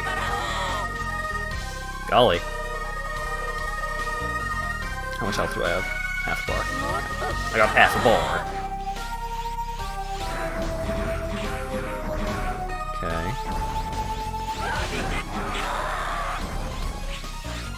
Alright. I still have 1 more life. But I did pretty well on that first phase.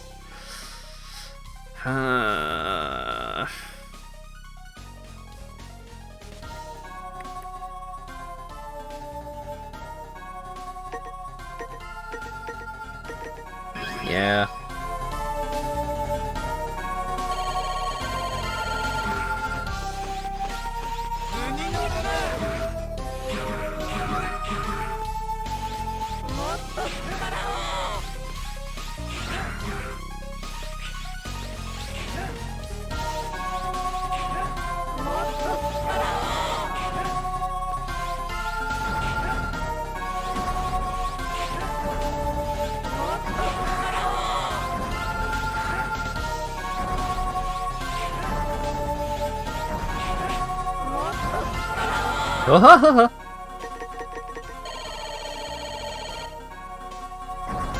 This phase seems kinda easier.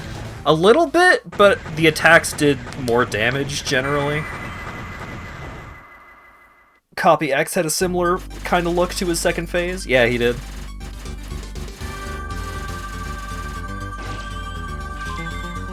A new form has awakened! The Proto Form! That sounds pretty cool. Do you get a shield? Oh, is that it? Thank you, Zero. Thank you for stopping me. You saved me. I almost did something that can't be forgiven. Thank you so much. I was so weak-minded. I was so pathetic. Accepting your failures in life is a very difficult thing. I think that I've become a little stronger from this lesson. Time to say goodbye, Zero. In El Piso's defense, the baby elves did manipulate him to free their mother. Yeah, it did seem like the baby elves were kind of involved in this whole situation. Copy Phase 2 had the pits and had death pits and moving walls, so more instant death options. Yeah. This boss was easier than Copy X.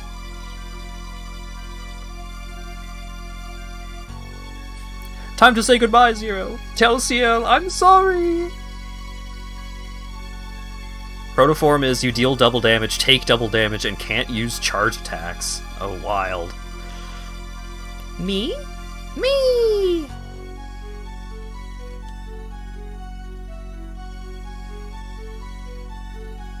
I feel warm. Ah!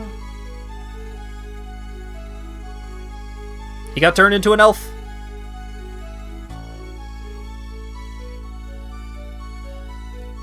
It appears that she saved me. She is not evil. Thank you, Zero. And goodbye. Zoop! Elf Piso.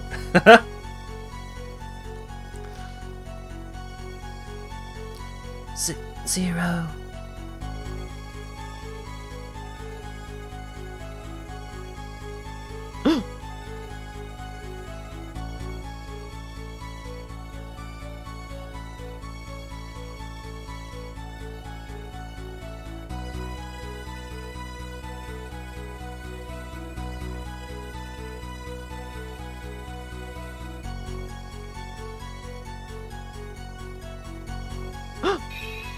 Hey! She wasn't always called the Dark Elf. When she was born, she had a mission to save the world and had another name. However, when her ability became a threat of world destruction, they began to call her the Dark Elf. Since someone called Dr. Wheel placed a curse on her... Dr. Wheel? I feel that I know her.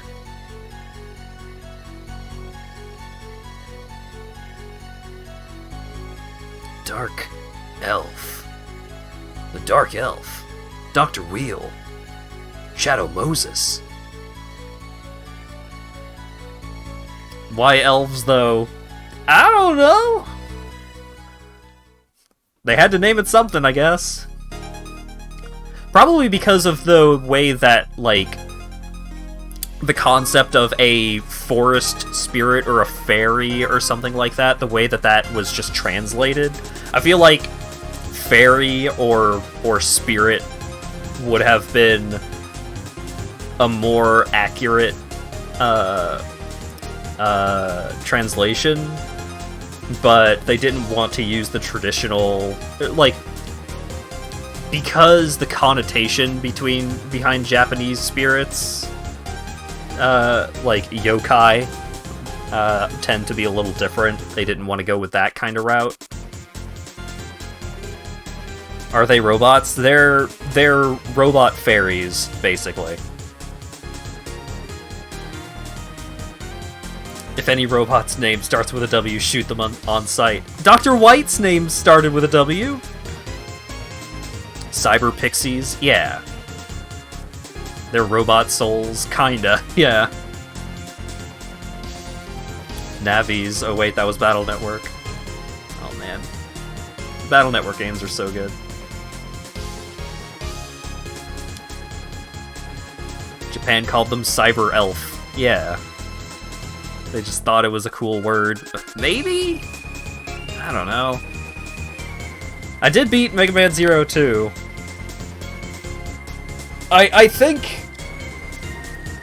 a whole lot of my frustration throughout last stream was solely based off of the ice level, which I do still say is one of the worst Mega Man levels in any one of the worst levels in any Mega Man game I have ever played. Fuck that ice level. What a pile of garbage. But maybe the level design just got better towards the end. Maybe it was just because I was immune to spikes and was, like, moved super fast and all that stuff. I don't know. Like, I had a bunch of health, I had the E-tanks and everything, so I don't know.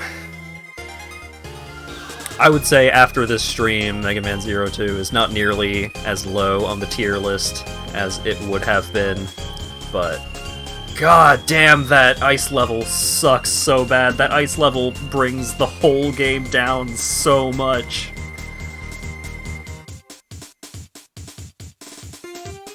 Ready dies. Which one was that from? That was from one of the X games, but I don't remember which. X5, yeah. It's the FF15 train section of bringing down a good game. Yeah, well... I wouldn't say that they are the same kind of bringing down a good game, but it's definitely the same concept of, man, this level sucks so... Like, this part of the game sucks so bad that the rest of the game sucks more... Like, sucks way more than it should, just from its mere inclusion.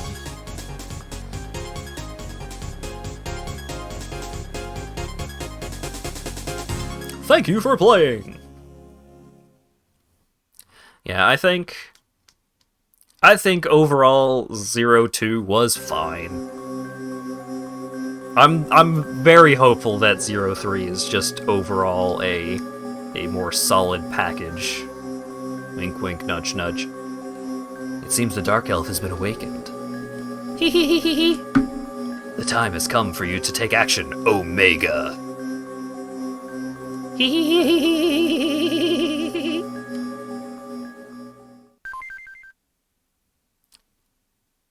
It's not over yet. Achievement unlocked. To play the hard mode, save game clear data, then hold left bumper down when you choose new game.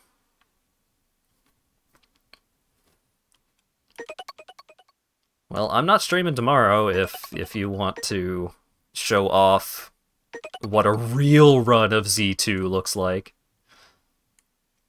Z3 is good. God, I hope. Alright. So here's what I think I'm gonna do. Hard mode is starting on protoform. Oh, that sounds kind of cool. Alright, here's what I'm gonna do real quick. I'm gonna go use the bathroom. Still got over 2 hours worth of stream time to go. So I'm gonna run a poll while I am away from my keyboard. And then when I get back, I'll play whatever game wins the poll. So vote, y'all. Let me go ahead and get some tunes going. 2 hours of Roblox. Roblox is not going to be on the poll, believe it or not.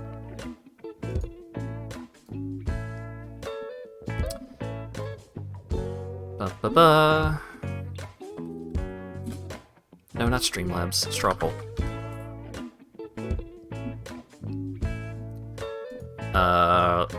Rest of stream game. Murder by numbers. RuneScape. PowerWash Simulator.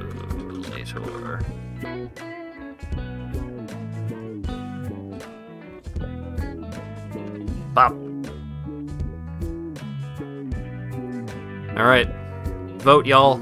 I will be back in a few.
I'm back.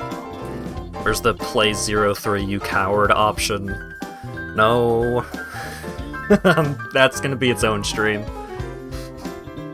Because I am gonna play it. What are the results? What do we got? Murder by Numbers, PowerWash Sim. Only one vote for RuneScape? How could this have happened? Since ASP anti-voted for PowerWash Simulator. Vote for playing all the Mega Man games that have hard modes again in hard mode this time. No! Alright. PowerWash Simulator it is. Roblox is better than RuneScape. I disagree. Give us Roblox. No! Get your own Roblox. I'm not... I'm not gonna play Roblox.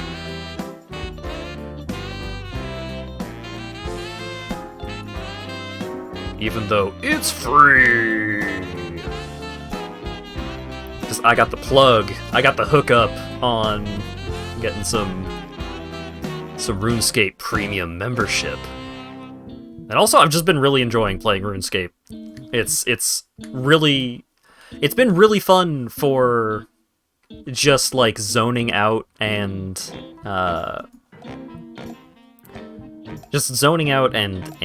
making numbers go up. Just clicking rocks or doing little laps on the agility course or sometimes doing a quest. It's good. It's good always have something to do kind of game. PowerWasher Simu. No, that's not going to be the title. That's the game. What's the title? Wash.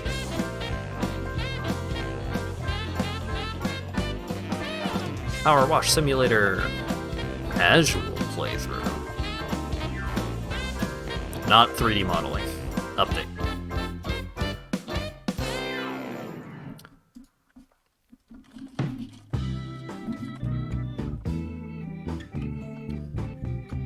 Alright, where is the game capture? That's RetroArch. That's not what I'm looking for.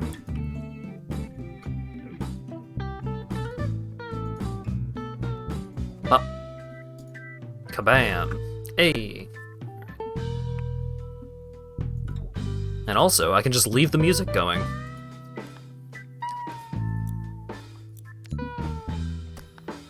Last we left off, we were working on this cool treehouse.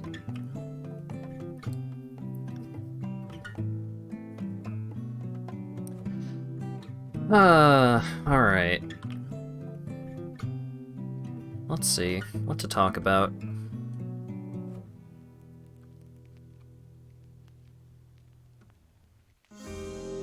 I mean, I could talk about RuneScape. I could.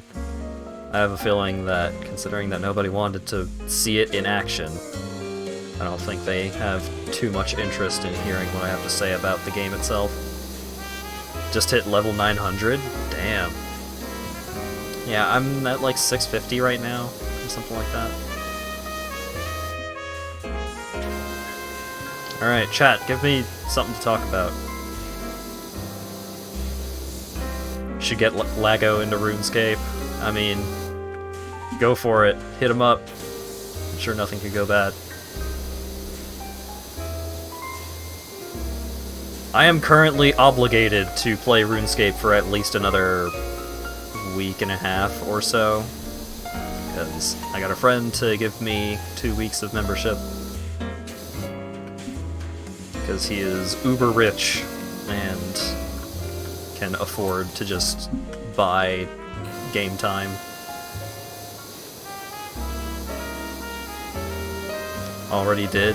Yeah, but has he installed it yet? Sounds like the job's half done. Missing link fact! Sometimes they're called Bigfoot because they're one big foot, kind of like a bear's. The other one is small, like a cat's. I found track evidence of this myself. Interesting. All you know about RuneScape is the buying GF meme. So I've been playing here. So usually when people talk about RuneScape, they're talking about old school RuneScape, which is probably what you're familiar with. What I've been playing is I've been playing what is now called RuneScape, aka RuneScape 3. Lawyer Dog was very confused about the existence of a RuneScape 1 because old school RuneScape is RuneScape 2. RuneScape 1 is a different beast entirely. But with RuneScape 3, they've added a lot of quality of life changes. They've also added some shit like microtransactions and all that, but I mean, you only really have to interact with that kind of stuff as much as you actually care, because even if you don't actually, even if you want access to the members-only content, like there are a couple of skills that you can only play the first couple of levels worth of content without membership and stuff like that, but if you just do enough stuff as a free-to-play player, eventually you can just buy game time off of someone else. I think it's like 30 million gold for 2 weeks of membership or something like that. But if you know how to make money, that's not that bad, all things considered.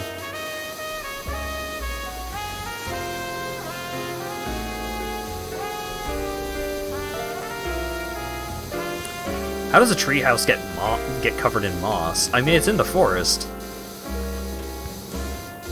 right? That's where moss be. That's where moss does its thing. Bowser Jr. showed up with his paintbrush. Some of the levels feel a little more like that than others, but some of the levels in this game do feel very Mario Sunshine in their griminess.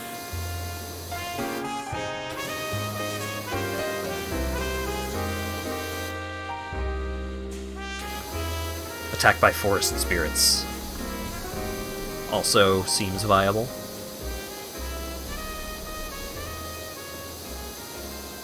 The Bayonetta music is making me think, like, Bayonetta, character action, No More Heroes.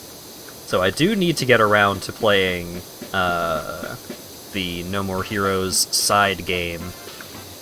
I can never remember what it's called because I keep conflating it with the fucking No More Heroes 3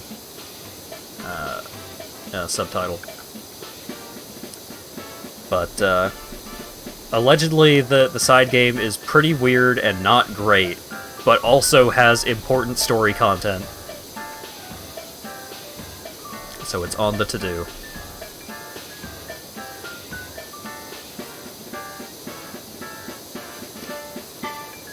Other big-name games that I'm thinking about streaming other than that, because No More Heroes 3 is coming out at the end of the month, which I'm definitely going to stream, because I really like No More Heroes. Oh yeah, so Guilty Gear Strive is currently on sale, and I'm probably going to pick that up, because something that I've wanted to do as a stream for a while now. I really enjoy doing multiplayer kind of streams, but since my my Mario Party crew, which also happens to be the majority of my factory game crew, has been super busy with a very long ongoing project for a while now. So I don't want to pull them away from that for, you know, upwards of fucking 7 hours, how long some of those Satisfactory streams go. So I've been trying to think of other things that I could do. Playing older games with Lawyer Dog. Like, I really enjoy doing stuff with Lawyer Dog, but the whole playing older games thing has been more miss than hit, because I'm bad at picking older games to actually play. So, Lawyer Dog has had vague interest in more traditional fighting games. He is a melee player through and through. But he's like slowly gotten more and more interest in traditional fighting games. So, a while back, like, I've gotten him to try out Tekken 7 specifically. I've gotten him to try out Skullgirls in the past. King of Fighters as well. But what I want to do is I want to, like, just do a stream of me and him checking out some fighting games. He has not agreed to do this yet, so don't hold your breath, but that is something that I would like to try and make happen. Like, me and him checking out Strive. That would be the first time that I play Strive, probably. So, me and him checking out Strive. Well, if it does happen, that would be the first time that I play Strive. Otherwise, I will probably just play it myself off stream. Other than that, keep getting myself distracted. Other than that, Street Fighter V. I picked up Street Fighter V, the arcade edition, arcade championship, Super Turbo HD Deluxe Neo Championship Edition plus Alpha, whatever the fuck that collection of the DLC is. And I've been playing a little bit of that, and I really like Street Fighter. It's very straightforward as far as fighting games go, which can be really refreshing in comparison to some, like, anime fighters and how over the top they can be, how complex they can be.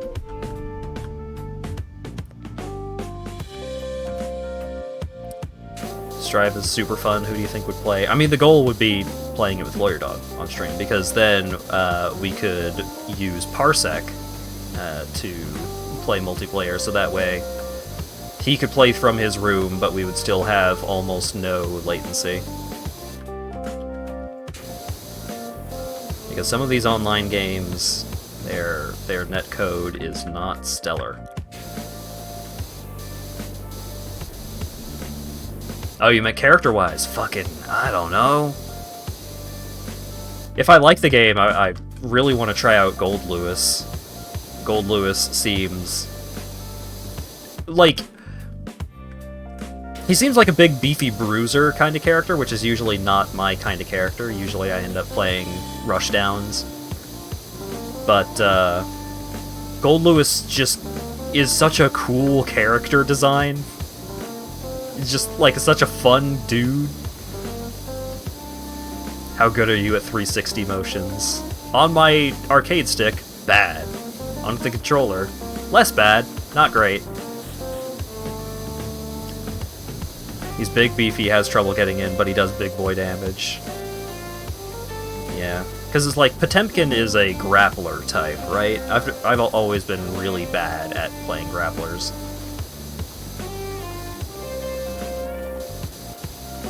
Like, the character that I played most in Street Fighter 4 was just fucking basic-ass flowchart Ken. Although I did beat a dude at a, like, random setup at one of the universities that I went to. There was just a random Street Fighter 4 vanilla setup in the cafeteria, and there was a dude playing Sagat, and he was on, like, a 13-win streak. And I went up, and I just played the most basic-ass flowchart Ken of my life, and I beat him. And he beat my friend, who's actually, like, a fucking tryhard when it comes to fighting games. He was like, "Yo, you should try and fight him. I mean, what's the worst that's gonna happen? You're gonna lose, whatever." I was like, "Okay." And then I beat him, and my friend was extremely hyped.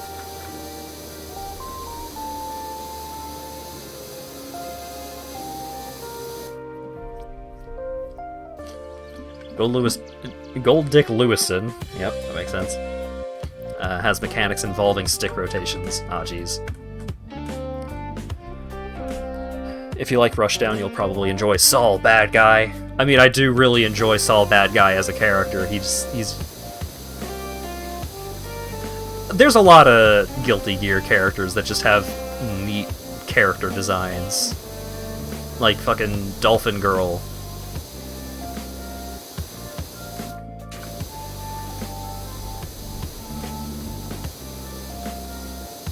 Saul is currently basically the top tier character. Damn. I didn't know that Ty Tuesday was a tryhard.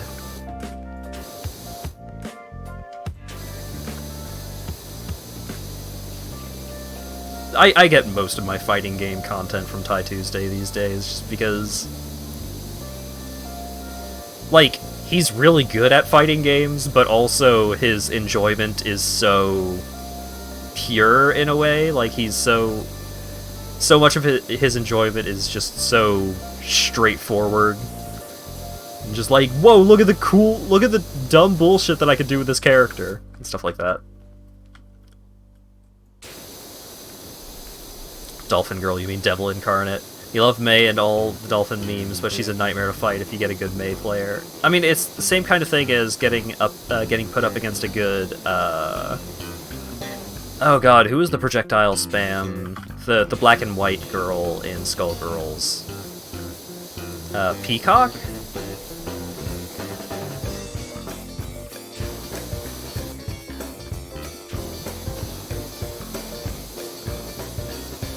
A lot of the current fighting game streamers are often really cynical. Oh, that's a shame.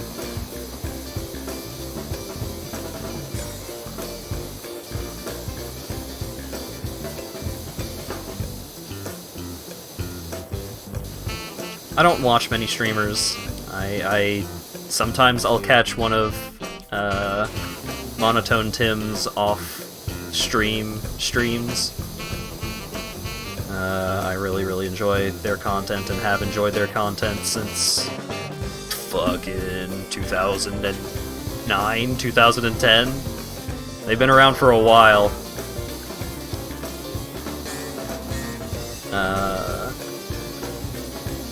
Sometimes I'll watch some Binyat, some Barnyard, some Wooty. But usually, even then, like, I don't watch the streams live, even as they are now. Like, even when he was doing live streams, I often wouldn't watch live. I would usually just watch VODs. Despite being a streamer myself, I don't often watch a lot of live streams.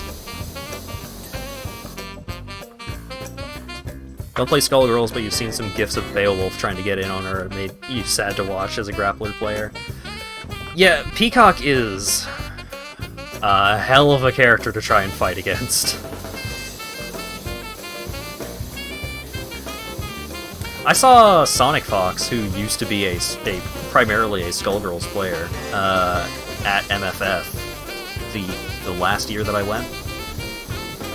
They were just playing Skullgirls at this random-ass Skullgirls setup in the fighting game, or the video game room, and just dumpstering people. Oh, it was brutal. And I thought about going up and with my basic-ass misfortune, and just like, I'm gonna lose super bad, but what are you gonna do? But I didn't really know how to approach. Like, I didn't know how to, like, how to metaphorically put my quarter on the screen and claim next. Try to fight a good Axel as a grappler, you will cry blood. Oh no. Everything that I saw about Strive back when it was still in, like, doing the public tests and stuff, everything I saw was all just, like, Potemkin being a nightmare. Just fucking jump in on Potemkin and die. Because it's air grapple into, like, cancel out of the recovery from the air grapple into another grapple into an air grapple, and you are just dead.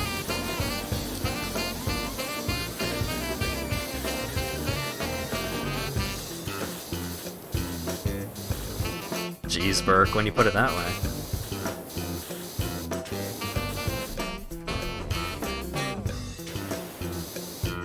Ah, damn it.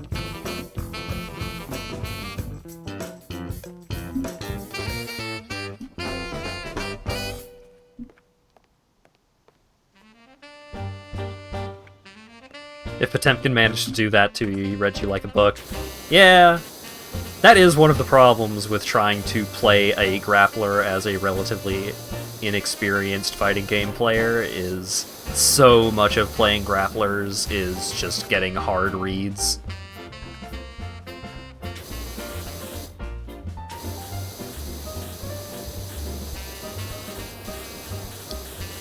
man, I barely know how to do an anti-air. You want me to do a hard read on this rushdown character?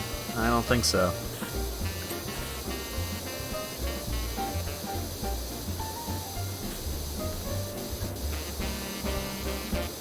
But I do really enjoy playing fighting games. Like, just playing fighting games. I enjoy it, even though I'm not particularly good, not much of a tryhard. I think the only game that I ever went out of my way to learn combos in was Persona 4 Ultimax, which was one of my favorite fighting games. But generally, I just don't... My problem with a lot of well, I guess Project M was the fighting game that I put the most time and effort into. But my problem with fighting games is that I just don't put in nearly as much effort as my friends. And so I very quickly fall behind and then just get dumpstered in ways that are not particularly enjoyable for either party.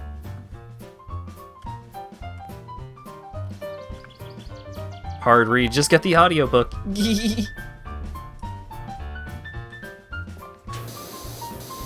Zato is fun, puppet characters are neat. Who was the puppet character? That was Shadow Labris. That was the one that had her stand out. Her fucking persona out.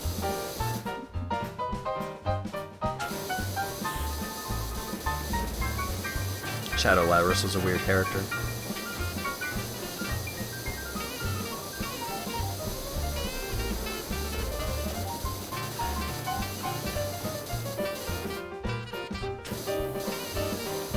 Fighting games are fun to play even without learning all the... Yeah, but with fighting games you really want to be at least vaguely close to the same skill level.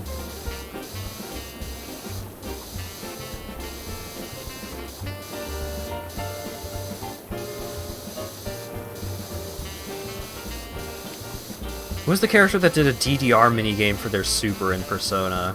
I mean, if I had to hazard... I don't remember, but if I had to hazard guess, I would say that was probably Rise.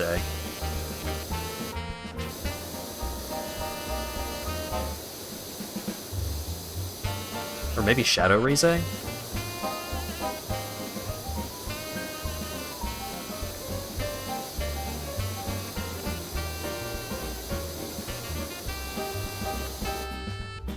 has been a hot minute since I played Ultimax. Ultimax was gonna be one of the games that I played on my Xbox 360 during the April Fool's stream. A lot of good that did me. Although, again, I still stand by my statement during that stream that if the 360 had just worked, then that stream would not have been nearly as successful. And as soon as I did actually start playing video games, the viewer numbers did indeed go down drastically.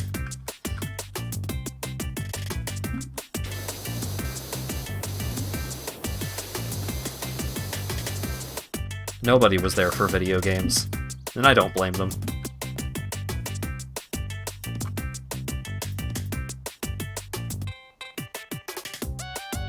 Isn't Negative Edge just you can trigger a super or special on button release as well as button press, or did the definition change since you were semi-seriously into Street Fighter 3? That is the term, allegedly. According to Burke, that is the term.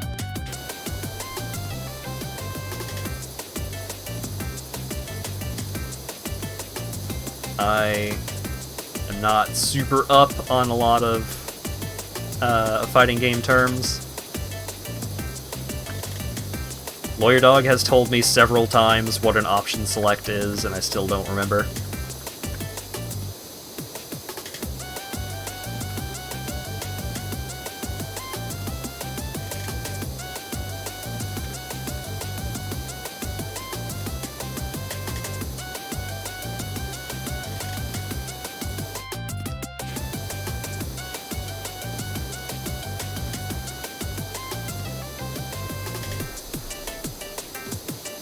Fighting games are cool, though.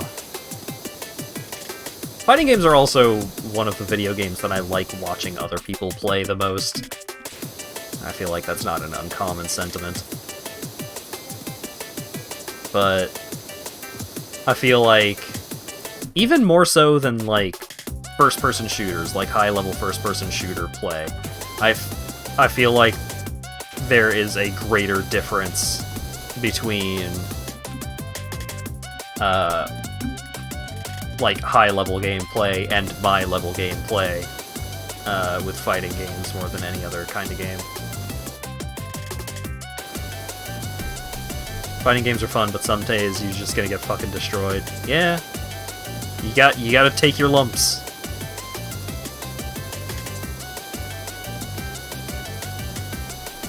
I'm trying to think of the fighting game that I was best at.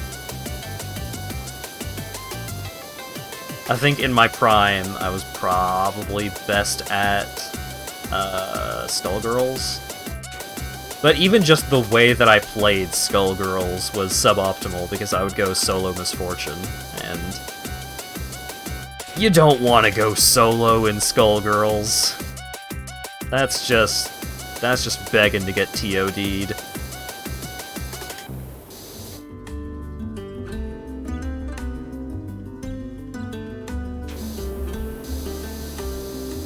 Ever seen a pro Quake 3 capture the flag match? Nope, I have not. But see, I've grown up in an era where most of the competitive shooter gameplay was, you know, the start of fucking esports and stuff, like with the Halo, the pro Halo stuff, or start of esports being more widespread. Competitive Halo, and then that morphed into a couple of different things before landing on like Overwatch League and shit like that.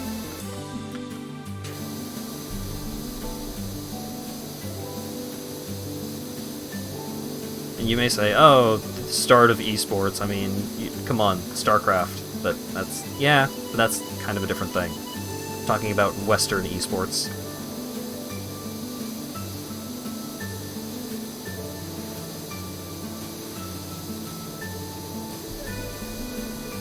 Never able to get much into the tag team fighters, even KOF.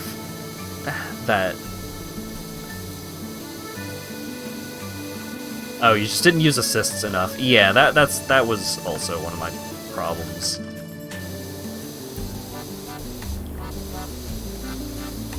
I feel like sometimes I used assists pretty decently in Dragon Ball Fighters. Oh, that was another really fun one. I think Dragon Ball Z Fighters, Dragon Ball Fighters, or whatever you want to call it, I think that game was really fun. But it did suffer from like there being a few too many mechanics that separated like the different levels of players.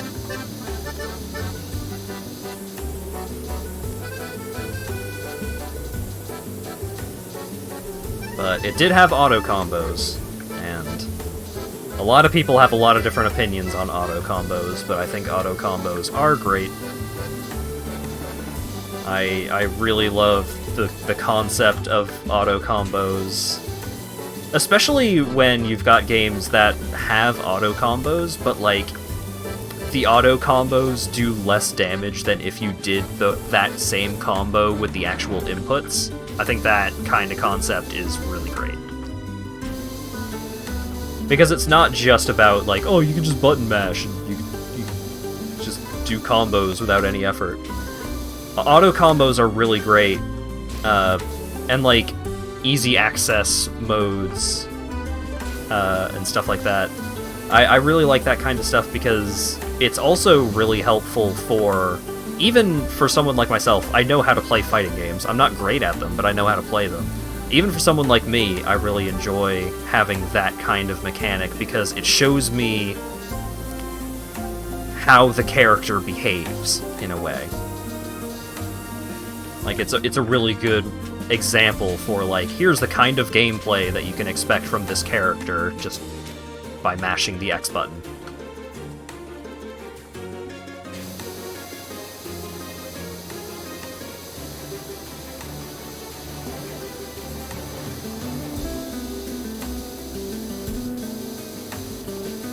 Played so much low-tier Marvel vs. Capcom 2. Oh, man.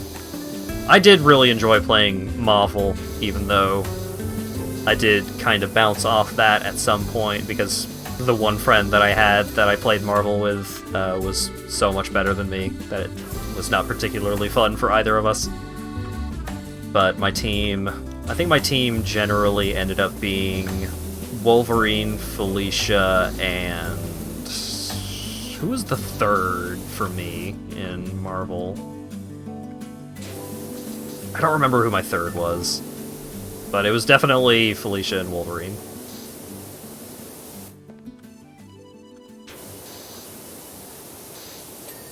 Servbot.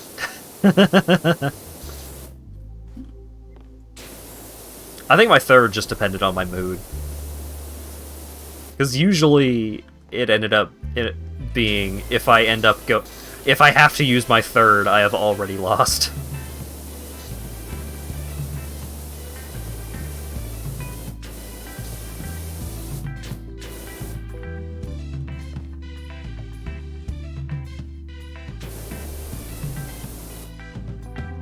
Ruby Heart, Amigo, Sun, just so you can mash A.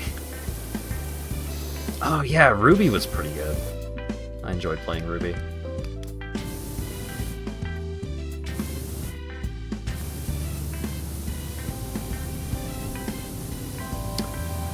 I also played a lot of BB, just because that was the easy way to beat the arcade mode. Just quarter circle forward and any punch, and just do that over and over and over and over and over and over and over. Or any punch. That's not how the buttons work in that game. Wolverine and Gambit.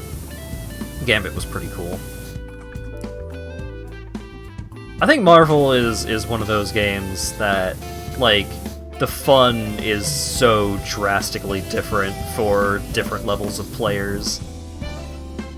It really felt like a game that you really, really wanted to play around with people specifically of your skill level, so you could just play characters that you think are cool or fun, or that characters that you like from outside the context of the game itself.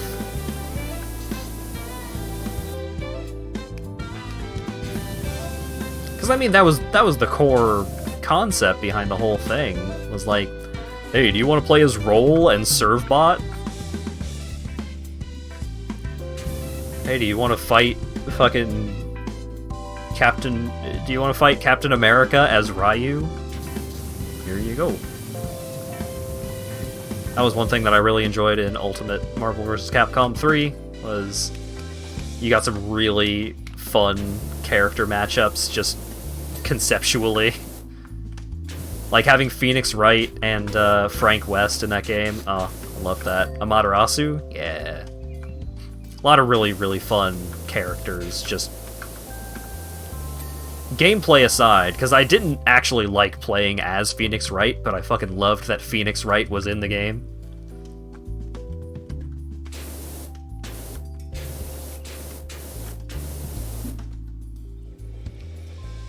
Your roommate is bad at Soul Cal, you are bad at Mortal Kombat, so you can't have fun playing fighting games. Yeah, it's tough. But, would like to play Marvel 3 because of Amaterasu. Yeah, Ami is pretty great. What is...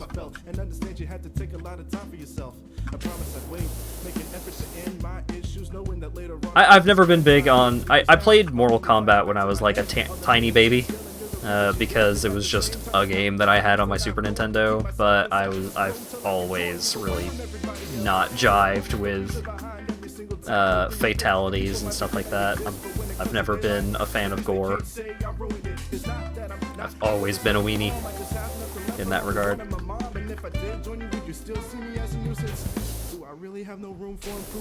It's actually a game now. I mean, it was a game back then if you didn't know how to play. Once you knew how to play, the game kind of fell apart in a major way. I need to not have lyrics playing in the background. That was messing me up real bad. Never able to get into Marvel 2 because the arcades here were usually either full or hardcore beasts that would touch of death you. Yeah, that is one of the big problems with playing fighting games with randos. Hey, is this person anywhere close to as good as me, or am I just going to get embarrassed?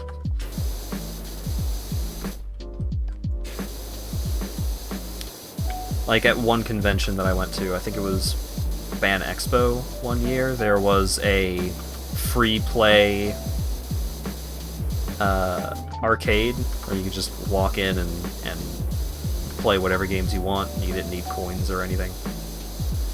And there was a Super Street Fighter 2 machine. And I was like, oh, Street Fighter 2, that's neat. I'll throw some fireballs. And I went over and just started goofing around, and some dude walks up and challenges me. And as we start playing, the difference in skill between us could not have possibly been more visible. I think I got like 2 hits on him over the course of 3 matches. It was just embarrassing.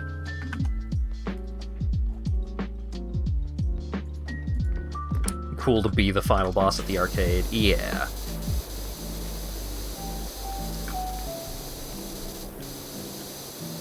It was definitely a special kind of culture, a special kind of environment. Arcades used to be.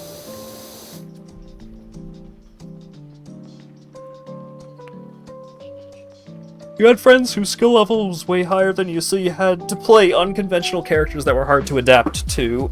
That's basically how I got most of my wins in the various Project M events that me, Lawyer Dog, and Lago would go to.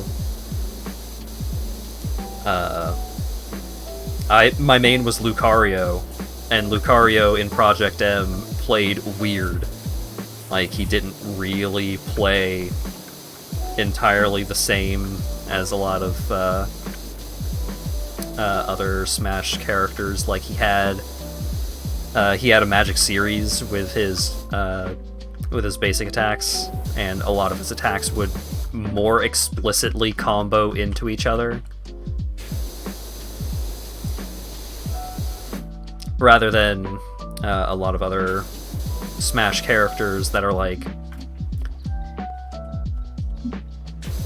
they have combos, but the combos are entirely based off of like positional follow-ups rather than like this move specifically goes into this move and stuff like that. People got into fights because of arcade games. If you used Rugal, Omega Rugal, it meant it was okay to punch you because only bitches use Rugal. Harsh. But from my understanding, fair. Like playing Sagat in Vanilla Street Fighter 4. It was pretty buck wild, the amount of damage, like, just how busted Sagat was in Vanilla. But even then, you've still got more busted characters than that all over the place. Like Leroy.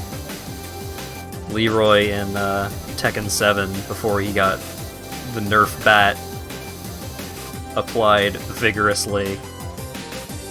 He was a horrific beast.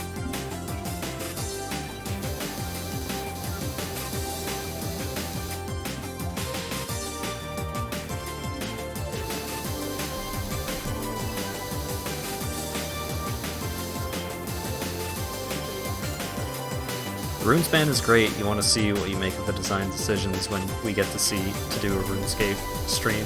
Huh. So, I goofed around in the RuneSpan a little bit, but I didn't engage in, like, the actual mechanics all too much. I kind of just stayed on that first platform for the most part, and just siphoned cyclones and stuff like that. So I'm not sure how deep the mechanics for that actually go. Missing link fact, they deposit their scat in bundles much like a wild hog, which apparently they share an identical diet. Great.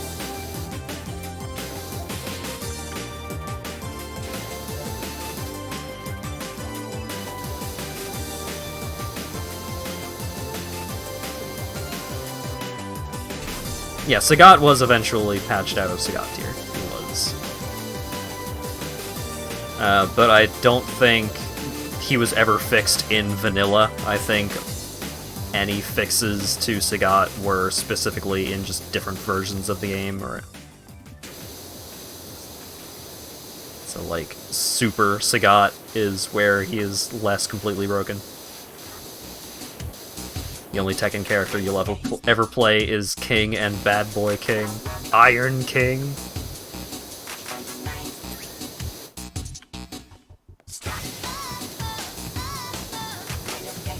Yeah, King is really fun. My main was Kuma. I really enjoyed Kuma.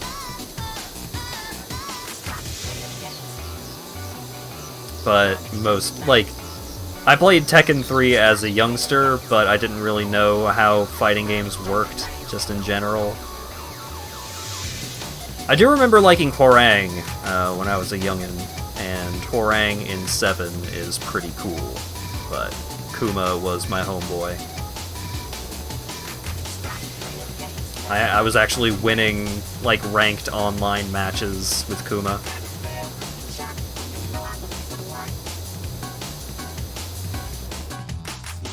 The bears are cool, but their movesets are strange. Yeah, I mostly just used the easy special thing where it's like, oh, you hold the left bumper and hit a button and you do a special, and if you hit XAB or XAY, I think was the sequence of buttons that no matter what character you were playing on, if you used those 3 easy specials in a row, they would always combo. I just did that for the most part. I didn't actually learn a lot of the specific moves. Because I am a scrub and did not want to put that much time and effort into a game that I was probably not going to play a ton of. I think I did uninstall Tekken 7 at this point. I may still have Soul Cal 6 installed,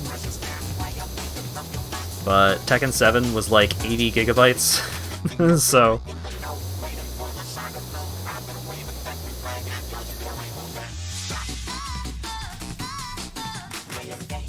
Can you link a picture?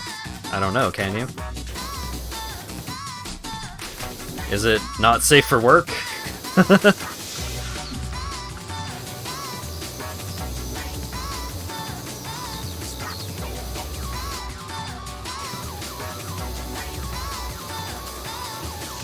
It's rule related? Oh boy.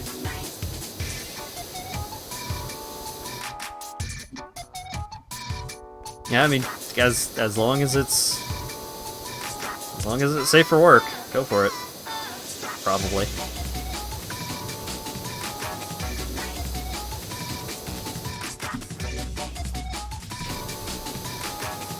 You'll post it on Discord? Alright.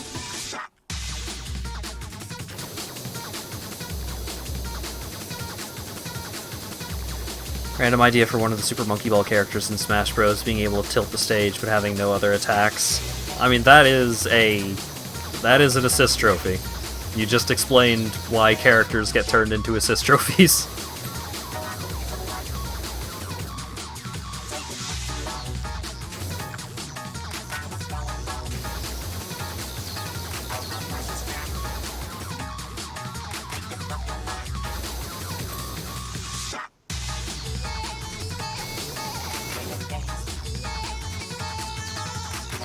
Ceiling Actors shtick again, but Shrimp. Yeah, no, I've been good. I've been sitting upright. I positioned my microphone so that it's at a good position for me sitting upright like a normal person. I guess I could stretch out my lower back a little bit. Ugh.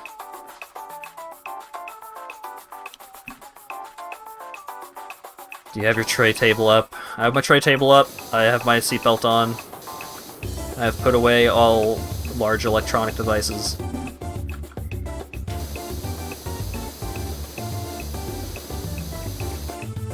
I have located the exits at the front, middle, and back of the plane.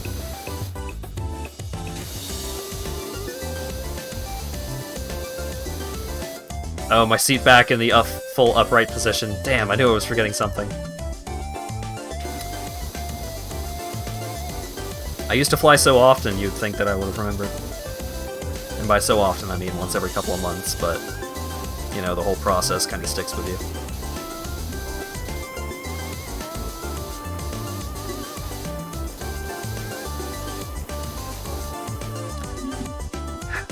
The whole global situation still being fucked is so frustrating.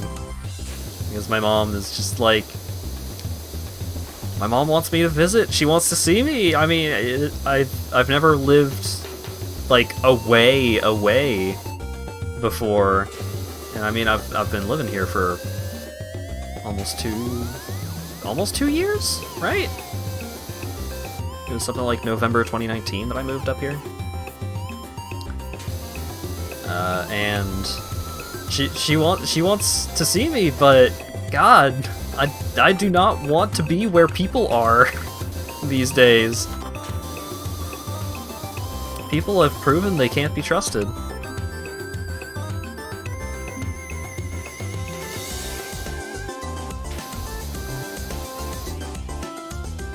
Complimentary nuts?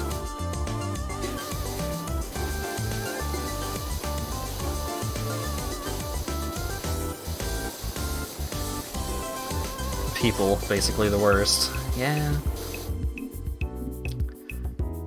Because we have tickets to go see Spyro Gyra live in concert, and it's like, I don't want to fly down there, and I don't want to go, and I don't want to be at a concert venue. But I do want to see Spyro Gyra! Get my fucking Weather Channel music on. And she bought my ticket a long time ago, but it's been the date was pushed back a couple of times because of the situation. But even now, I'm still spooked. Like, I'm vaccinated, all of them are vaccinated, but they're also in Florida. Florida does not have a great track record for behaving themselves when it comes to social responsibility. So I was talking to her on the phone the other day, and she was like, oh, well, I guess we'll just have to have an empty seat next to us when we go see them. And I'm like, The guilt trip will only get you so far when it comes to, like, personal health and well-being.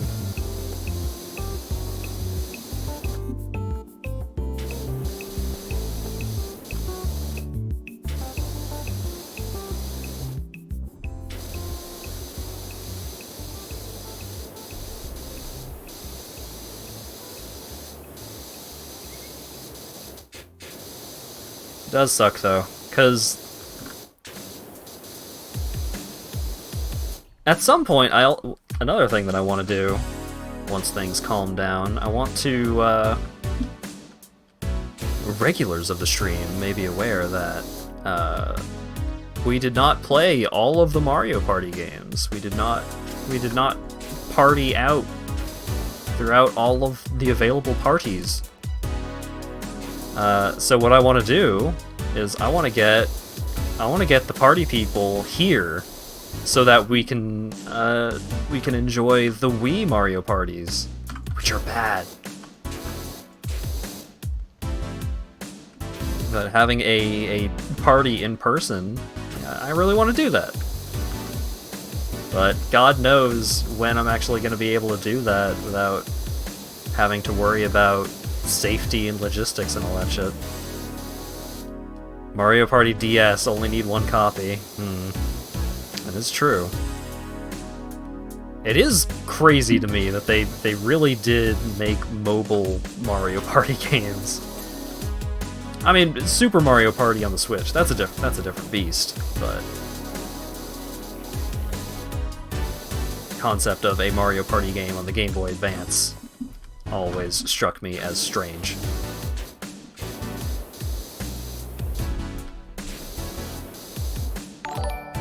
Oh my god. Long-term investment to party peopling. Thank you very, very much for the $20, Colt. Yeah, I mean, I have the money to do it. I could make it happen. Assuming that Acker and Asp would be fine with sleeping on the couch in the sleeping in the living room. We have beds in the living room. They're currently vertical, but they're there.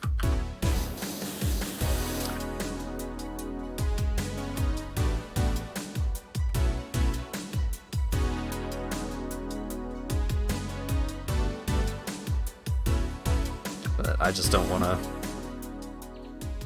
I just don't want people out and about until shit is situated. And shit may never truly be situated, but just have to see. Treehouse is starting to look as good as new, yeah. As long as you don't look at parts like that. Or underneath, or that stairway over there. Just play Crystal Chronicles. Oh man. I feel like if I were to try and make Crystal Chronicles happen, that would probably be an emulator situation. We do own a copy of Crystal Chronicles. It would be legal. But fuck, trying to get 4 Game Boy Advances going. I would have to buy Game Boy Advances. I don't have a Game Boy Advance anymore. Which does make me sad. I really loved the red Game Boy Advance SP that I had.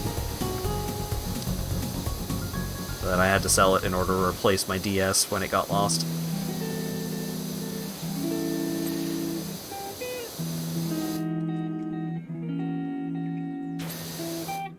Four GBAs and 4 link cables. That's true.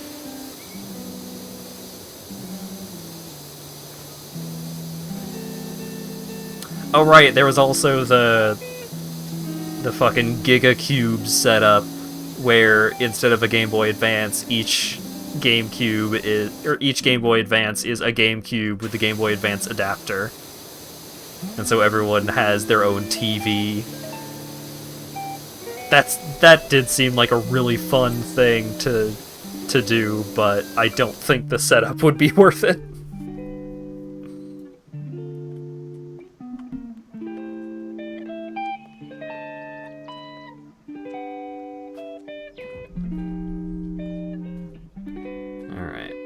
I need the scaffolding over here to start getting most of the undersides here, so I think what I should do... the undersides and outsides. Let's go do this staircase over here, and then I think we'll probably move on to finishing the outsides. It's like a Rat King, but with GameCubes. Yeah! I've seen a setup of that, and it's wild.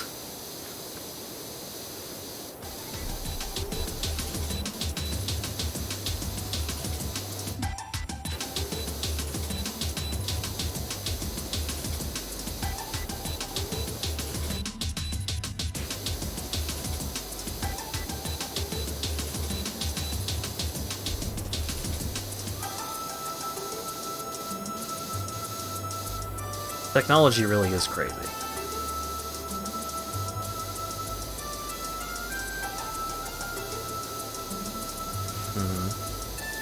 This Ape Escape soundtrack is reminding me that I should stream the other Ape Escape games at some point. Because Ape Escape 2 was great. Ape Escape 3, I don't remember liking Ape Escape 3 that much. But I do remember Ape Escape 2 being a really solid sequel. I don't think I liked it overall as much as Ape Escape 1, but that could have just been nostalgia. Technology is what killed the dinosaurs. Is it? I don't know about that. Time to get Lawyer Dog to play more Ape games. I think Lawyer Dog would evict me if I tried to get him to play another Ape Escape game.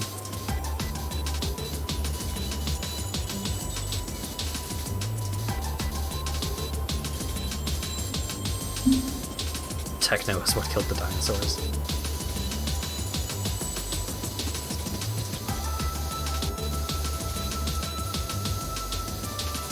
Speaking of doing things with Lawyer Dog, we finally started watching Beastars Season 2.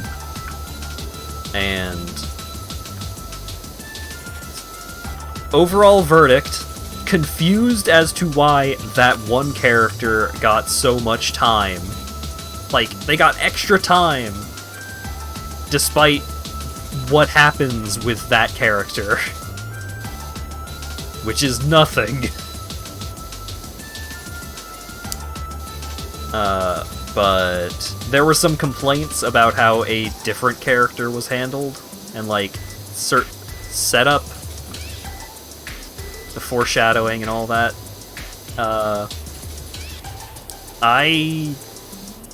I think the only problem that I've had with Season 2 has been just the bafflement at a certain character getting more time.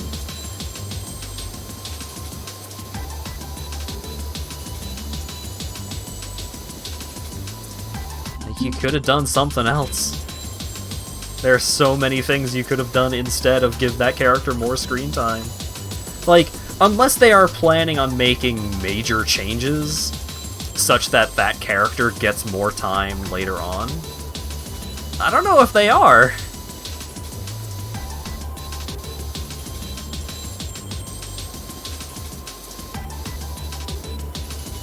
It's a cool character, I guess. I don't blame them for wanting to do more with the character, but the character doesn't have more done with it.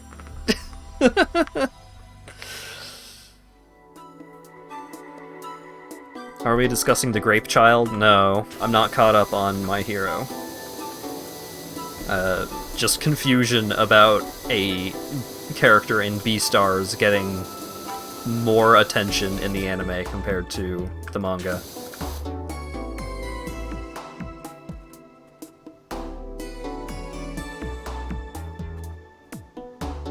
Curious which character I'm mentioning. It's a big character in the anime that completely disappears not long from now. I don't want to name the character, because if you haven't read the manga and you're just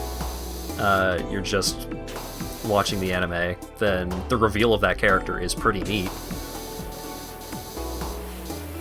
I think way more horny than in the manga, but it's been a while since I read that part of the manga. It's been a while since I read any of the Beastars manga, so I don't know.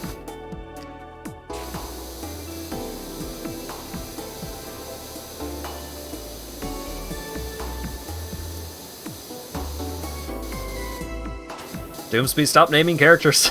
I'm not gonna say.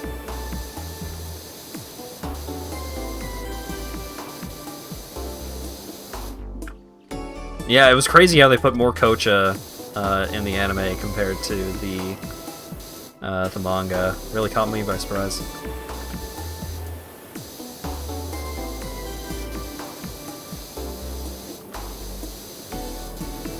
I don't know if a main wolf ever showed up in Beastars. Because if they did, then it would have been like a super vague background character.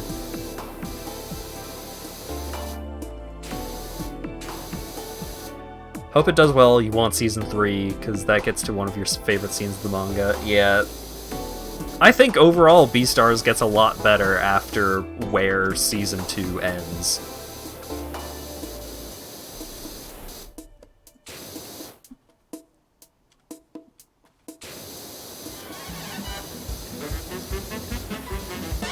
It gets a lot weirder in some ways, but I think overall it gets better. Maned wolves are 75% herbivores, so a maned wolf in Beastars would be out of place. Maybe that's something that'll show up in Beast Complex at some point. Is Paru, my bad.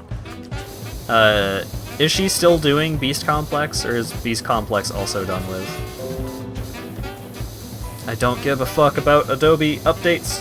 Fuck off.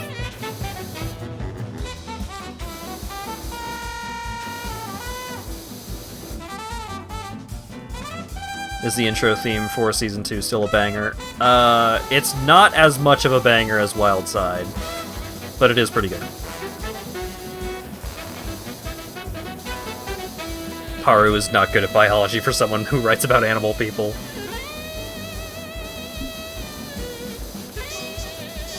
It's, some creative liberties are taken. She's still doing Beast Complex? Okay, that's good.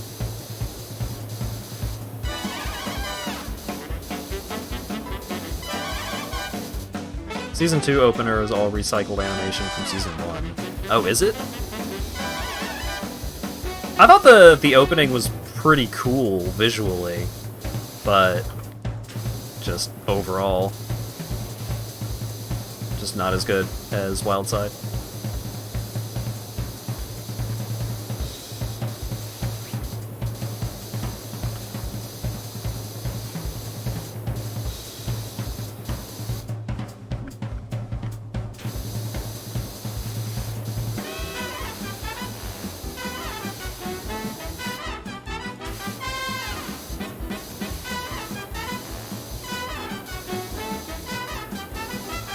Yeah, that's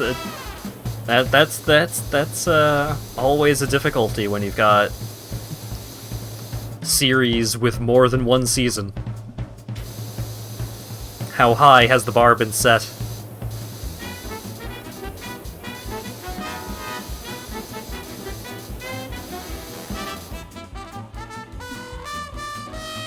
When's the stop-motion wolf gonna show up in the show? Good question.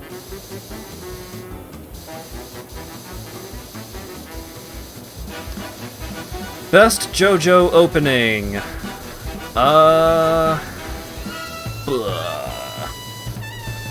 Because you're saying opening as if it's not, like, the whole thing, not just the song.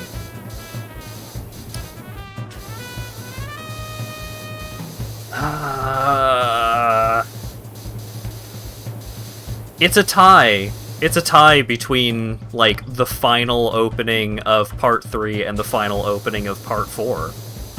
Because they do the same thing, but that thing is really fucking cool.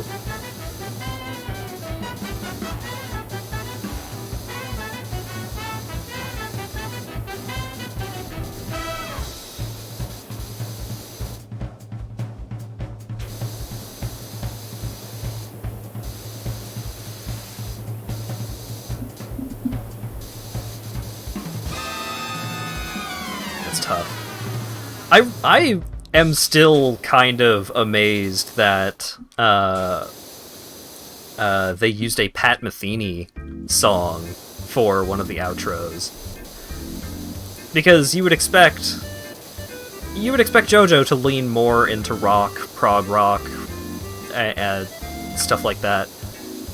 Pat Metheny is thoroughly, through and through, a jazz musician. So I was really surprised when Last Train Home ended up being one of the outros. But it was a very pleasant surprise. I fucking love Pat Metheny. The Orchestrion tour is one of the best concerts I've ever been to.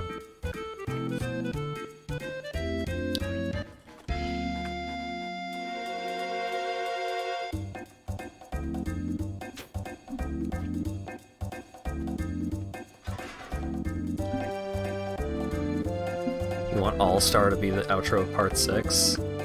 That would be something, alright.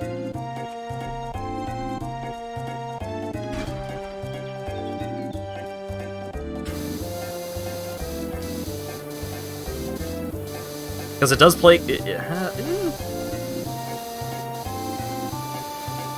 It would legit fit. See, I don't really know much about Part 6. I'm exclusively an anime watcher.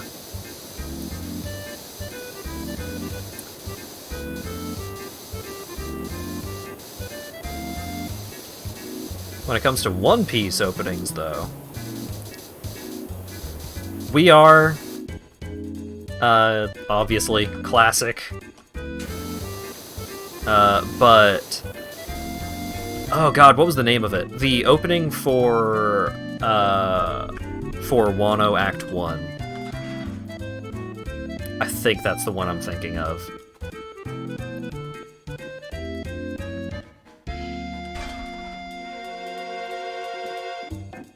But there was a One Piece opening that was real fucking good.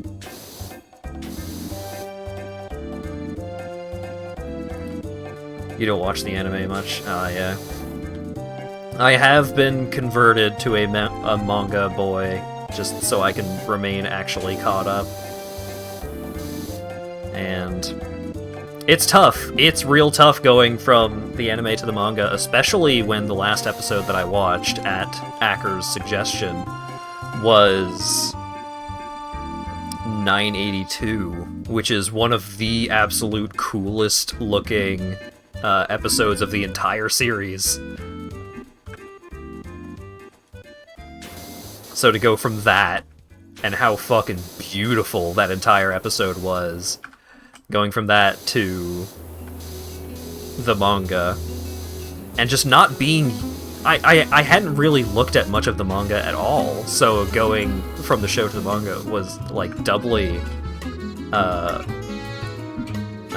confusing. Or not necessarily confusing, but, like, jarring. It, just not used to Oda's art style. I'm getting more used to it, and you can definitely see how they you can see a lot about how they translate that art style into the anime. But it's different.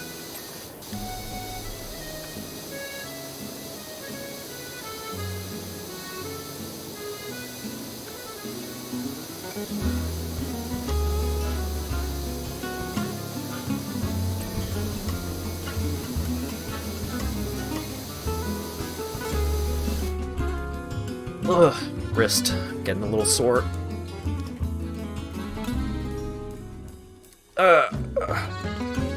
Wrist stretching. Is there a date for JoJo Part 6 yet? Because I know there was a trailer, but I haven't actually watched it yet.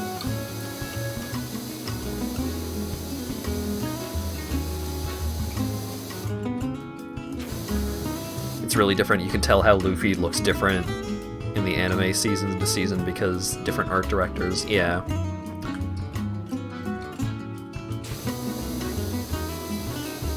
I think the thing that bothers me most when it comes to, like, the different art direction of different seasons is when they make the Straw Hat really bulbous.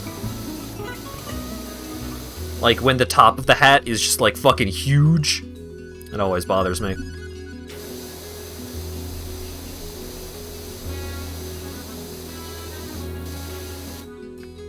December 21st this year on Netflix. Is Netflix gonna have the sub and the dub then? Or is Netflix specifically for the dub and you have to get the sub somewhere else? Because I still have a Funimation subscription. I need to try and get some more value out of that. Or just cancel it, I guess. Okay, that's specifically the dub? Alright.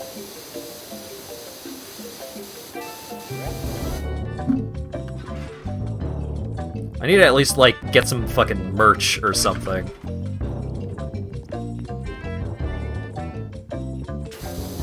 Netflix exclusive? Huh. Because I always watch the subs for JoJo.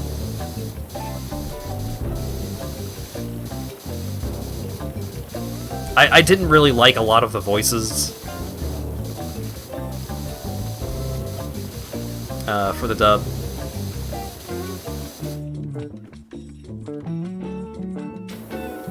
Need to watch Mob Psycho? Yeah, you do. Mob Psycho fucking rules. What a good show. Has there been any news of Season 3 of Mob Psycho? I don't keep up on anime news. I barely keep up on video game news.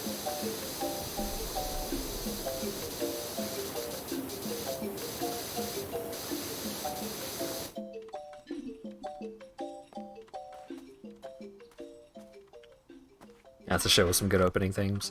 I think one of the things that I like most about Mob Psycho is how good the character growth for Mob is. Oh, I do have a bigger scaffolding. Okay. I thought I was just crazy. Imagine we'll get some info next year. Oh man, I hope. But Mob's character growth is just so good.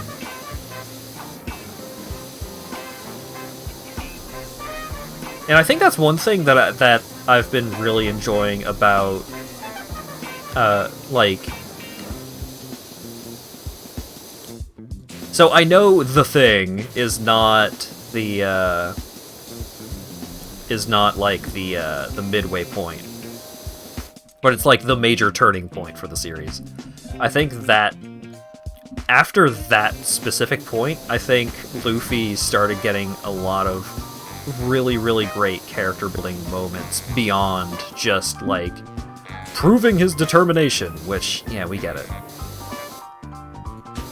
You're gonna be king of the pirates, we know. But just a really great character building moments, like, especially in the recent, like, the last 2 or 3 parts, or arcs, I guess, in One Piece. Luffy, his character development, just... As that specific kind of character archetype of, like, the primary shonen protagonist, I think it can be really easy to get caught up in either specifically only doing, like, personality growth, or only having, like, power level growth. I think they found a really great balance for Luffy in recent times, where, like, not only are you getting him being more of a captain more often, and just, you know, he's not a responsible guy, but being more responsible as responsible as you can get from Luffy. But on top of that, I think they've done really well with developing his, like, combat capabilities in recent times. Him just figuring shit out, like, I want to do this move. I know this specific move is going to help me in this specific situation. So I'm gonna try really, really hard and put a lot of time and effort into learning this move. And it works. I really enjoy that kind of, like, forward proactive thinking compared to just, in the middle of this big fight, I learned a new move. Your scent is very much like a muskrat and they crouch right down, or something. Whatever.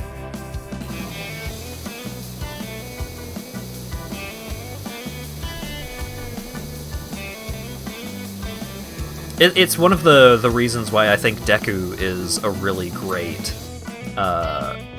shonen kind of character. Because you get a lot of really great moments of him being smart and just figuring shit out. Like,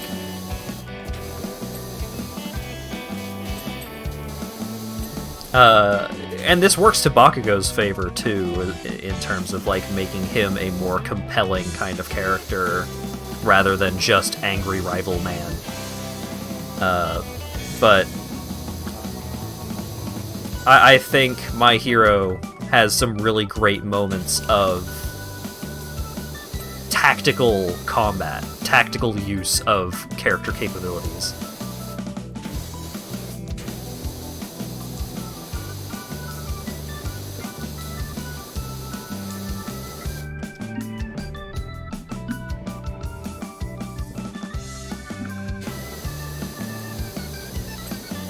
And I think just being smart about character capabilities and using using abilities in smart ways, I think that is a very common determining factor of whether or not a shonen is actively engaging to read, watch, and so on. It's one of the things that makes JoJo so interesting. Because it's so very rare that you, like, especially after a certain, like, after the midway point of Part 3, it's so rare that you get any fights that are just straight up, like, my stand is going to punch your stand real hard. It's so much more about, like, your stand does this, my stand does this. Your stand... like, how do I get around the strengths of your stand? How do I compensate for the weaknesses of my stand? Like, it's very smart. All of those fights end up being so much more engaging because it's not just a clash of direct power levels.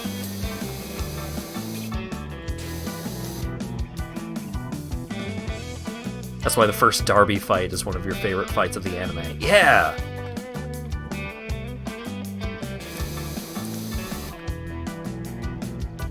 Like, they're... And even like, that final fight of Part 3,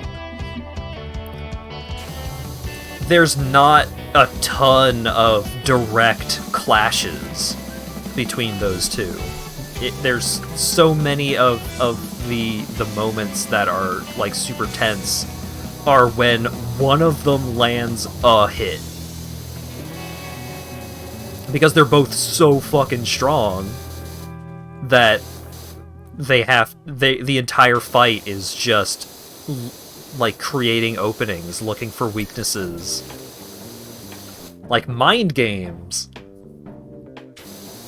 How am I going to make this dude... like, how am I going to set this dude off balance so that, like, he just stumbles for a minute and creates an opening? So good. So, like, smart. You know? Sometimes it's nice to have just a big dumb fight. You know, that's what Dragon Ball is for. Or Dragon Ball Z onwards. And sometimes you get that sometimes you'll still get that in One Piece as well, but you don't get it as often, and when you do get it, it's often, like, as much about getting into fucking allegory.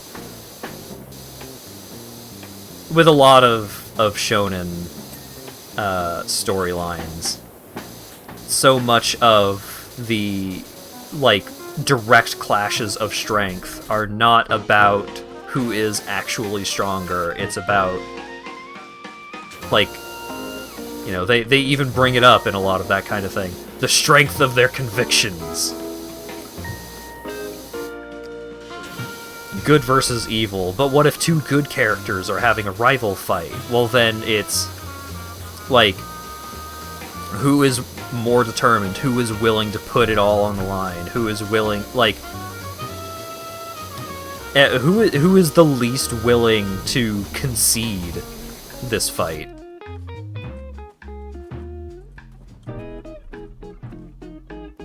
Playing footsies until you get an opening, throwing projectiles to put you in a worse place. Yeah.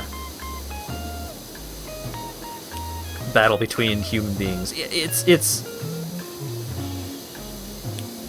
yeah, so with a lot, you know, Dragon Ball fights, just blasting the fuck out of each other.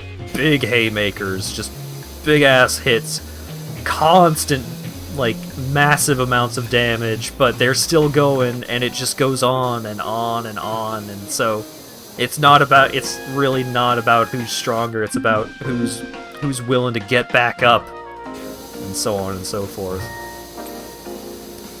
But then those stories feel less about, like, a fight between two people, and more about this clash of wills, this... You know, it's like they end up being forces of nature or something like that, rather than a fight between two people. A fight between two people, like one hit, like one good solid hit is usually what determines a fight between two human beings. And so the build-up to that one hit is what makes it so engaging and feel a little more realistic in a way. One of the reasons why a lot of people like Part 7, there's not a lot of physically strong stands, it's about having what you use in inventive ways. Yeah! And that kind of thing is generally one of the most engaging things about JoJo. But even other than that, it's also something that ends up being something that people don't like about JoJo, is Araki has a history of inconsistent capabilities, inconsistent functionality of different abilities and powers and stuff. That's what made Giorno so fucking boring. Is that there's no consistency to his powers. So, you know, when he just comes out of nowhere and solves the problem, it's just like, oh, I guess he can do this now. Okay. And that even happens in a couple of times in Part 3. You remember Starfinger? How suddenly, with no explanation, no reasoning, Jotaro just compensates for one of his stand's weaknesses by just making Star Platinum's fingers get real long. It's dumb and it sucks.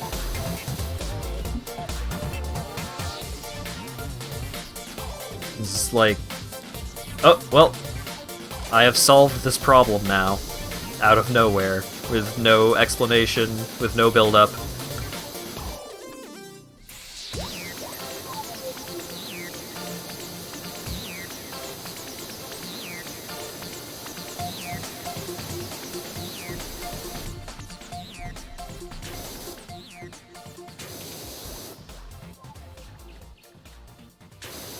Oh boy.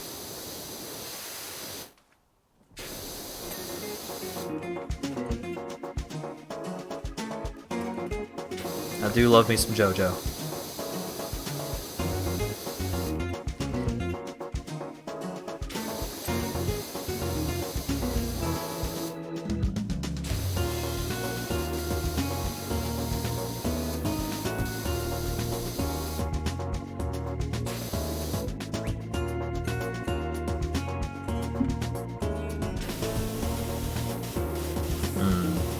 I smelled food being made, but was not informed that there was food available.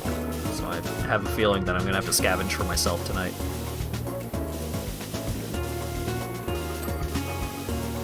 Trying to imagine Wimplo with a stand. Is this a Kung Fu Hustle, or is Kung Fu Hustle the movie that I'm thinking of? Which is the one with, that's a lot of nuts! I still need to actually watch that. Kung Pao, there we go. That is the one that I was thinking of. That's the one I was thinking of, but I got it mixed up with a different name.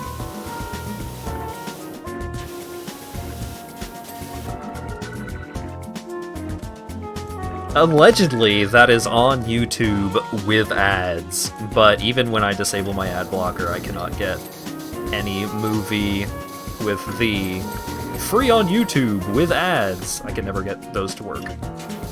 So I need to find it on some shady-ass website, probably with a .ru domain or whatever. Problematic fave, but a fave. It is of that style and era.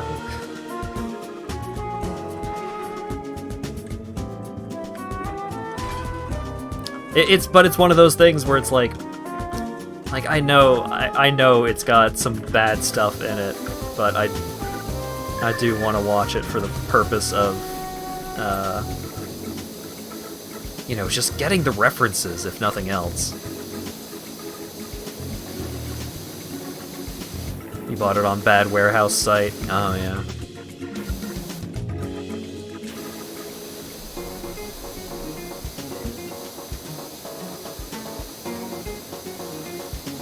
Maybe at some point.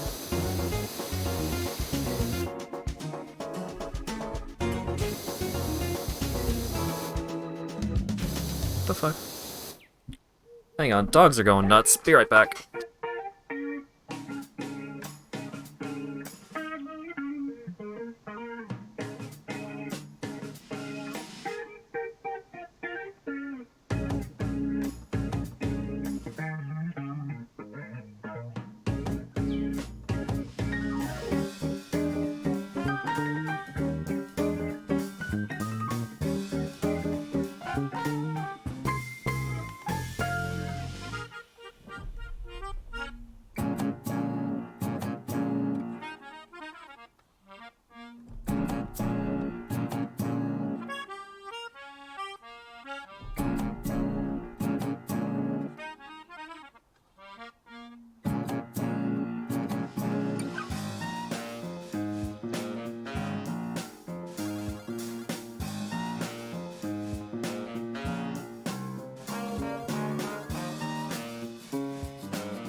Okay, I am back.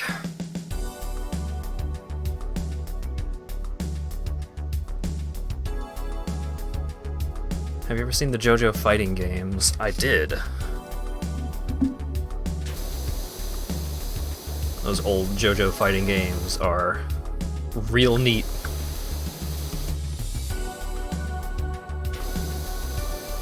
They united all the lore instead of taking the easier route and ignoring everything that happened before stands. Yeah. It's pretty cool. There's a touch of death in that game that can be looped 5 times. You can overkill anyone 5 times. Boy howdy.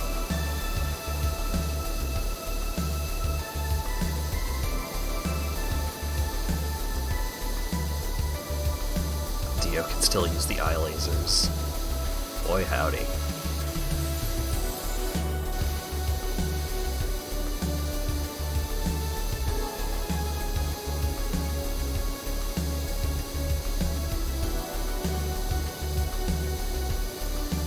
Touch of Death being able to overkill someone 5 times makes me think of the Fist of the North Star fighting game, which is basically entirely comprised of Touch of Death.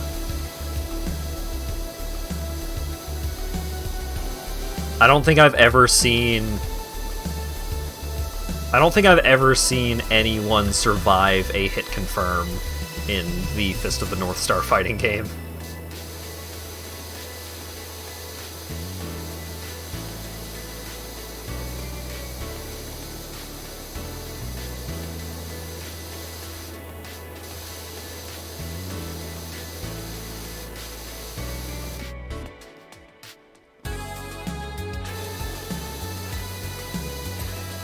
So it's not exactly easy to take seriously as a competitive game, but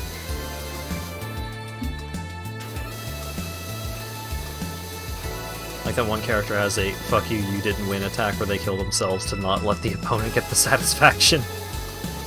Great. There's a basketball combo in that game that takes the other player up so high off the screen you can't see their model anymore. Good.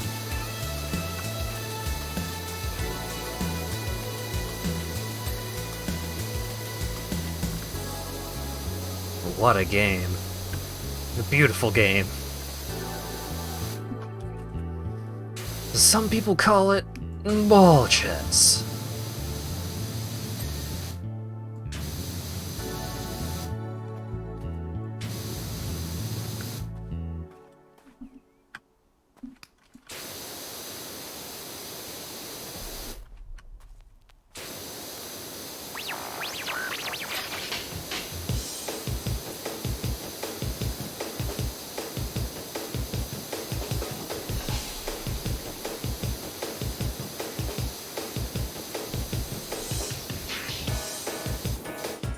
Man, how much do I have left? Oh god. 92% cleaned, huh? Alright, well. Getting close. It's certainly interesting to see, to like, compare popular, traditionally good fighting games to some of the weird bullshit that there has been in the past. It's one of the main reasons why I really liked the Giant Bomb series ranking of fighters. I think that series is really fantastic, and I hope they return to it at some point. But just trying to compare some fucking random Ranma 1/2 fighting game to Street Fighter 2 is just... I get a big kick out of it. Where did they rank Weapon Lord? I feel like they did put Weapon Lord on there somewhere.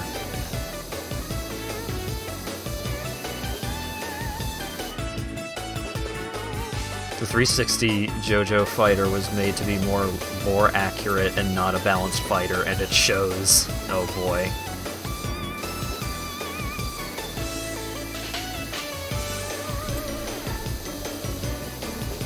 What was the worst ranked fighter in that video? Oh, it's a long running series. They they had a pretty exhaustive list. Let me see if I can just find the list.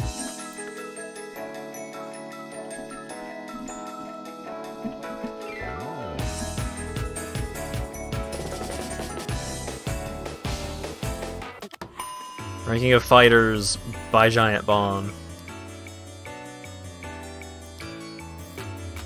Oh, this list is super out of date, but as of the as of when this list was up to date, number 1 ranked fighter was Rival Schools, United by Fate. Rival Schools, pretty great. I think that one definitely deserves to be pretty up there. Worst ranked was the Fight Club game.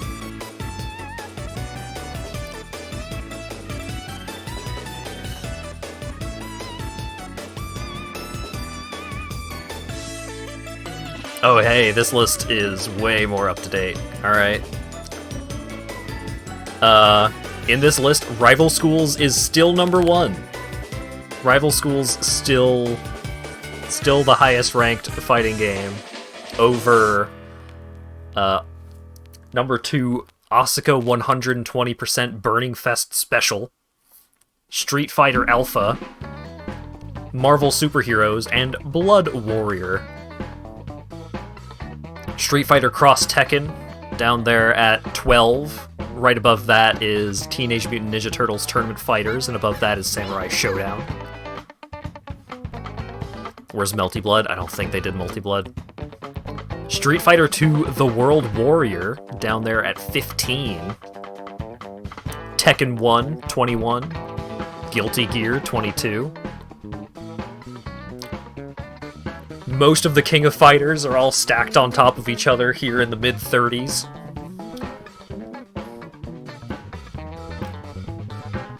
Mortal Kombat vs. DC, 48, and then Inuyasha, A Feudal Fairy Tale at 49. Scrolling down a little bit further, Sonic the Fighters, down there at 80, which is a couple of positions above Balls from the Genesis.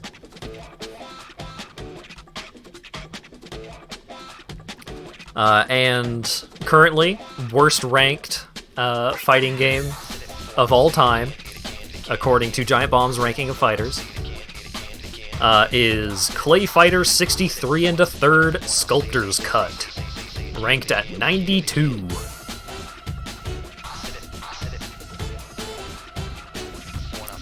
Also, it generally seemed like Street Fighter Cross Tekken had a lot of bad mechanics, but at its core, it was still a fine fighting game. What's going on? What's going on? What? I don't understand what's going on here. If you like fighting games, I would highly recommend watching the Giant Bomb series ranking of fighters. Even if you don't agree with them, which, I mean, one of the hosts is Jeff Gerstmann. He's got some pretty strong opinions about things. I think that series is really fun to watch. Fighting game is half mechanical. If it has a lot of bad ones, it can't be a great game. I mean, it had a lot of bad mechanics outside of the actual fighting game itself.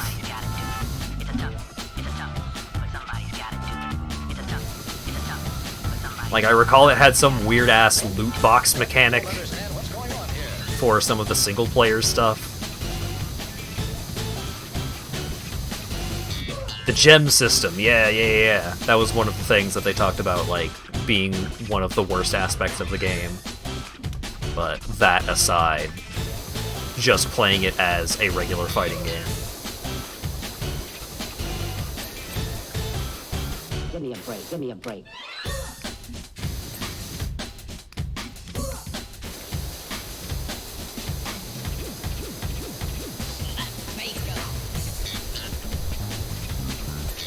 Because I don't remember if they got to any of the other Tekkens, but I think they generally just did not hold alternate game modes in super high regard when it came to the actual ranking of the game. The art style, yeah, the art style was jank. It had some really stupid bugs and glitches that were just never fixed. What's going on? What's going on? Like, I think, box art Mega Man, you could just fly off into space indefinitely, so that you just timer scan whenever you want. And I think that just had to be banned in tournaments, because it never got fixed.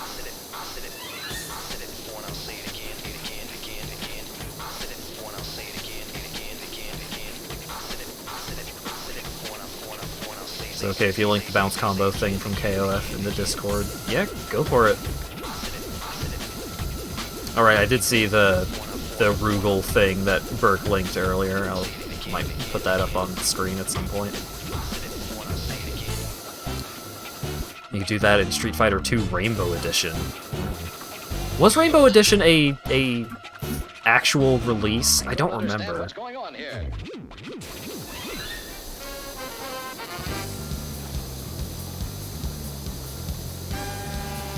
Just get a chip and then fly into space, chaining aerial fireballs. Oh, yeah, okay. Look, hacks don't count.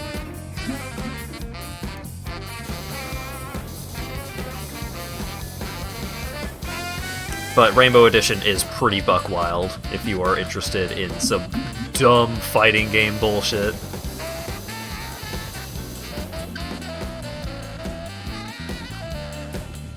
Maybe I will try and get that running when if I start doing some fighting game stuff on stream.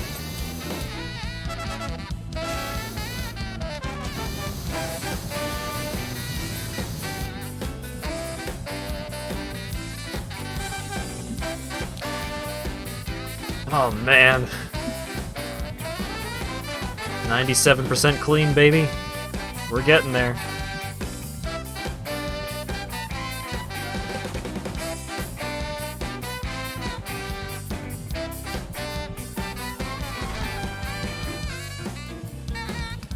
Wonder if something like Hamachi would work better for Soul Cal 4 than the built-in networking.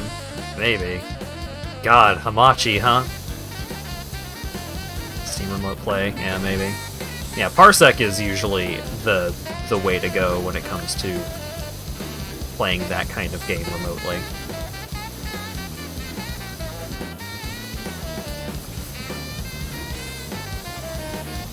Problem being that it also requires a little more setup if you have some non-standard stuff going. But if everyone can properly set up stuff on their own end, then it takes a lot less effort.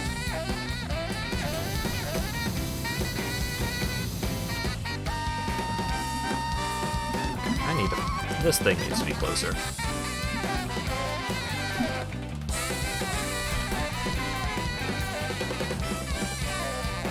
Are you power washing a park, or is this some rich asshole's mega tree house? I think it's like the park ranger's house, or something like that.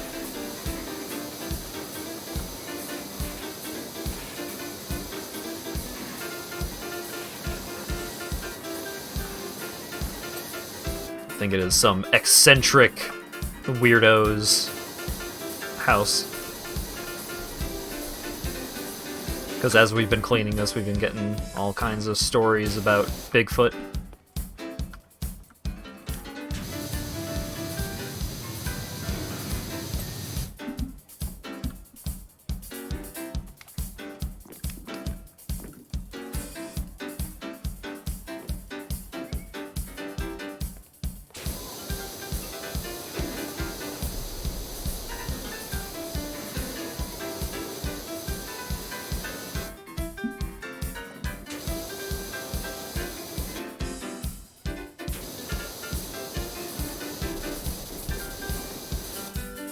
Joist is a great word.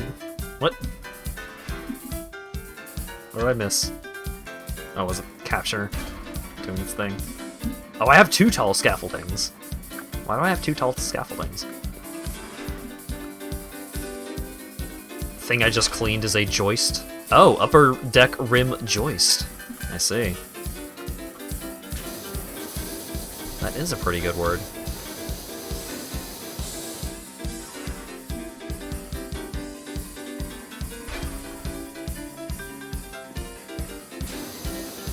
A joystick. I get it.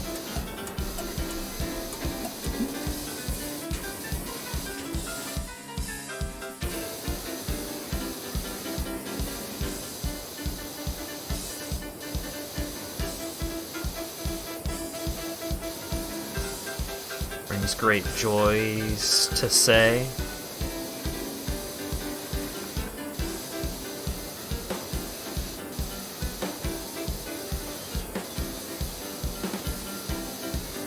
When you need to get someone to pay attention to it, you can joysticulate.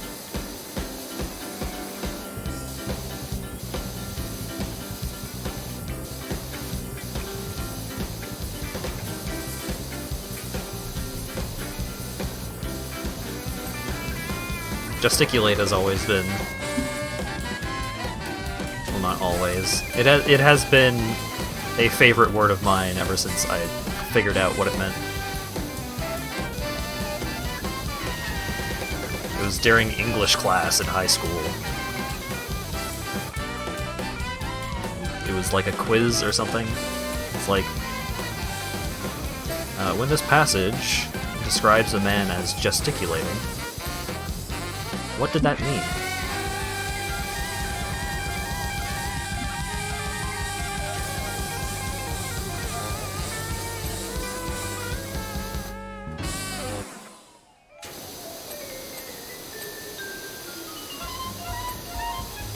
Man.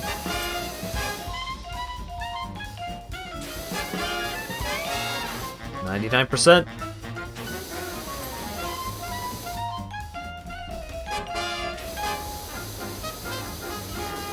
We got a dirty joist over here.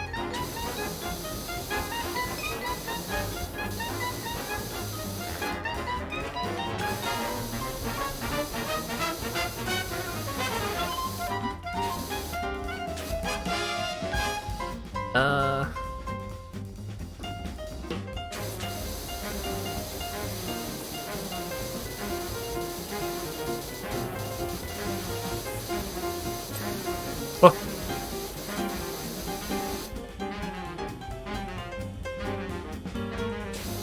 This one.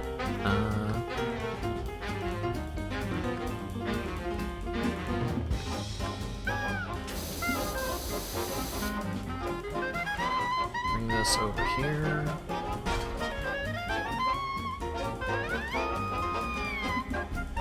There's another great term of construction, the gramble.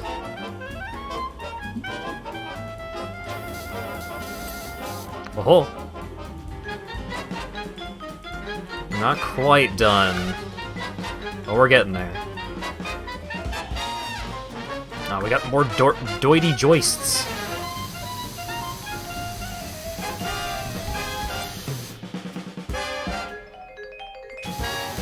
They joist ain't clean.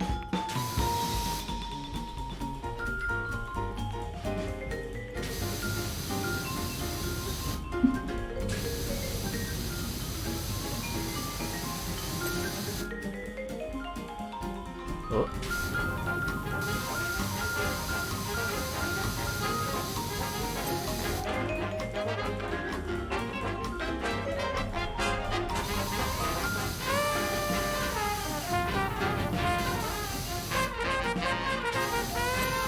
Alright.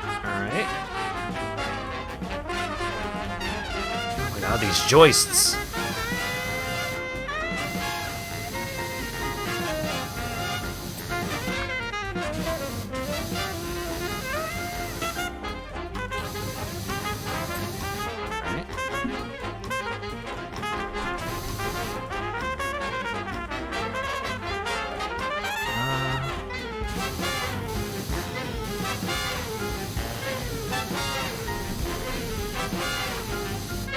Come on. Come on, do it! There we go. There's probably like 3 more joists on the other side that I still need to finish up. Whoop.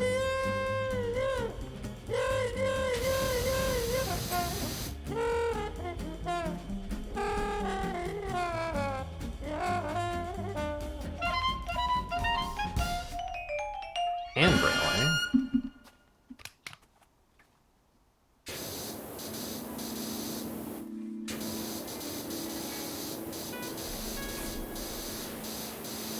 Start using my dirt vision.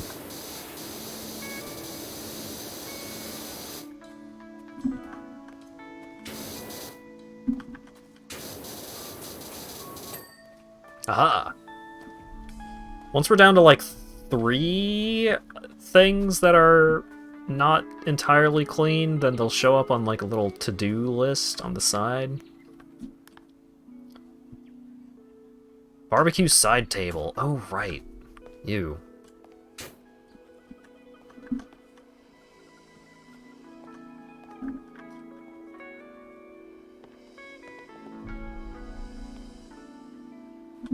Oh.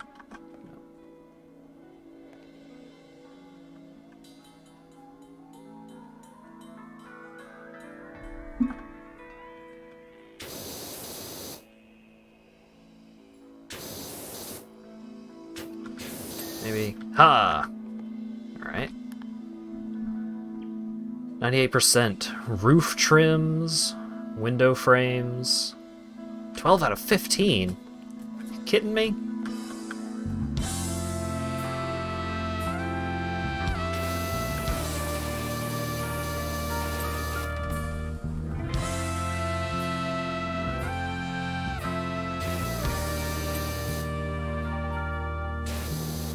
Fun until you get to the last couple of items. Yeah, they're general. The game has gotten better about getting down to the last couple of items, but just because this is such a big location,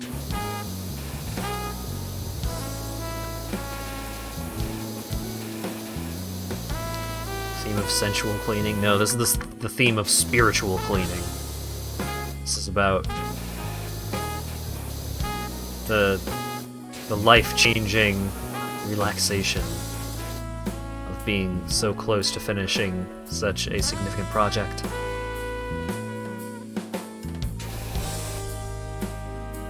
Thinking about what you're gonna do after you're done cleaning. What your life is gonna be like when you move forward. Chilling and drinking tea with Mr. Saturn? Yeah. Although it was coffee, right? Every location where the name of the song would be... There it is, Coffee Break. I was right. I don't know if it would have been tea in the Japanese version or not.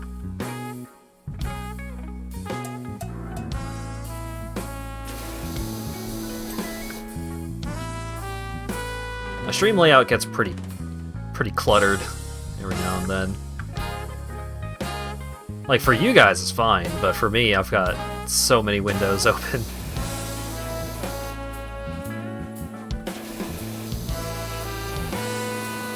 Love those moments in Earthbound. Didn't get them when you were a kid, but it still struck you. Yeah. I was not huge on Mother 3, but I really loved Earthbound, and I still loved a lot of things in and about Mother 3. And I think one of the things that the Mother games do best is having some really powerful, deeper meanings to a lot of things that exist in the game without bashing you over the head with them. So they're games that you really can just kind of ruminate on. Games that maybe you don't get it when you first play it, but it'll come back to you. You'll end up thinking about it later on.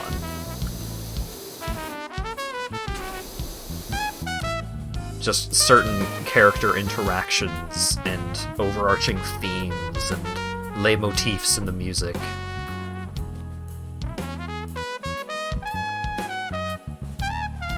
Yeah, I think a lot of, I mean, this goes to show the kind of game that the kind of games that they are and the kinds of effects that they have on people. Your favorite Earthbound / like your favorite Mother game is often determined by a lot of things outside of the game itself, personal experiences and all that.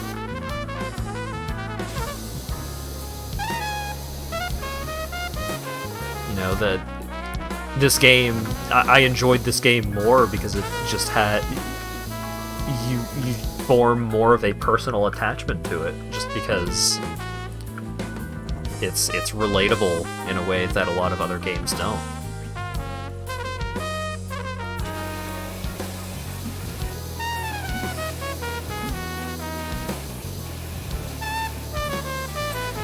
There we go.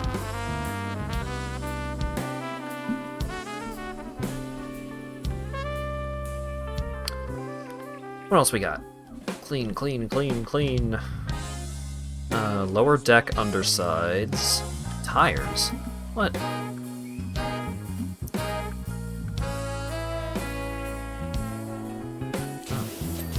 There we go. Hey! Now we've got our to-do list.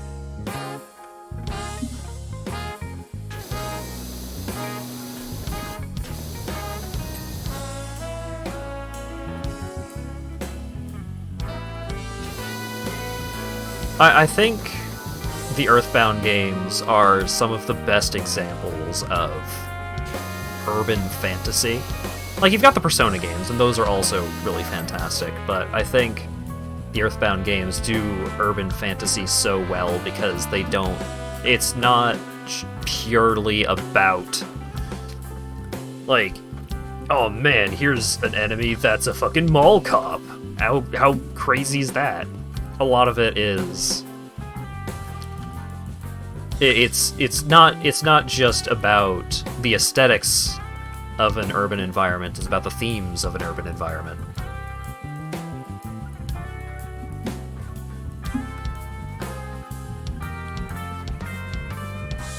Like, Mother 3, the whole plot of that game is about the dangers of over-modernization and, like, the loss of what makes a rural pastoral life so appealing, and people not even recognizing that it's happening.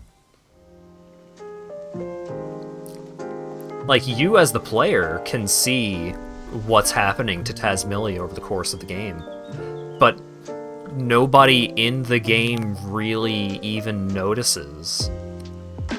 It's something that's... It can be tough to notice at first, but so many of these characters are just like, well, everybody else is moving to the big city.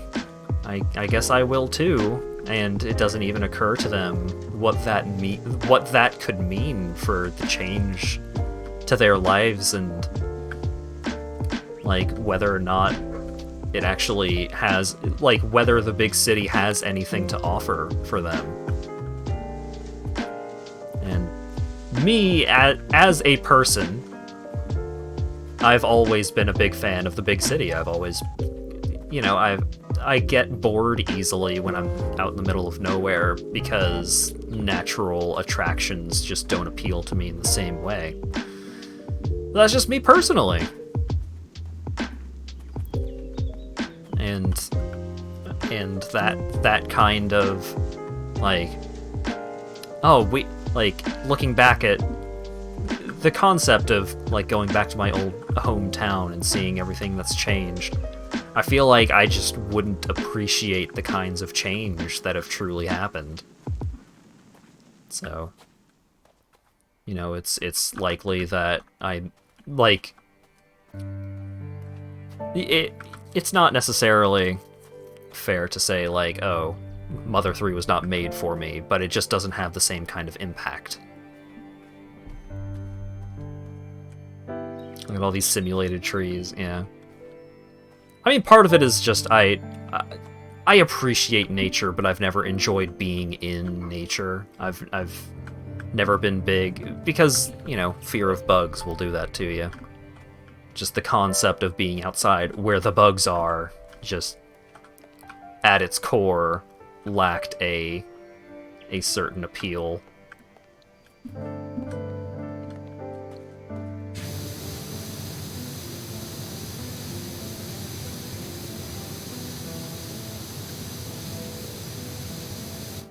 One of the first interactions you have with an NPC in Earthbound is that a cop threatens to beat you up. Yeah. And that's just got a lot more meaning to me. I mean, no. I'm a middle-class white person. That's not necessarily a concern, but I also... It's more immediately engaging to me conceptually, because it does hit that much closer to home, like the concept of dealing with these ne'er-do-wells in the forms of police officers. And of course all of that just has a whole different taste to it, what with some stuff that's been going down. I mean, it had been happening for a while, but extra, you know, even more attention being brought to it in recent times. Hey, F.A., get yourself over here as quick as you can. The treehouse looks mighty fine. You spruced up the spruce. I can't tell you how good it is to pirouette down those steps and smell fresh pine through the windows. I was this close to packing up and moving out, but now I'm more determined than ever to find evidence of the beautiful missing link.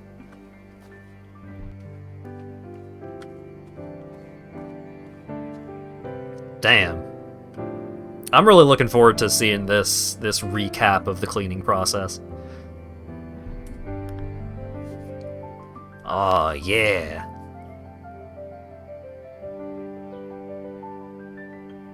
Oh, yeah. Beautiful.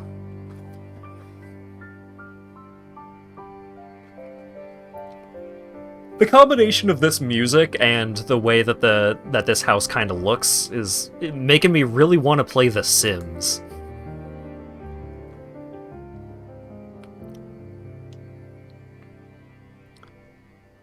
Maybe I'll see if I can Jolly Roger my way into getting some of the DLC for Sims 4, because holy shit, Sims 4 is so fucking expensive. But yeah, none of the Sims games have had the same appeal to their music as the Sims 1 soundtrack. The Sims 1 soundtrack is just one of the best video game soundtracks. It's so good. Alrighty.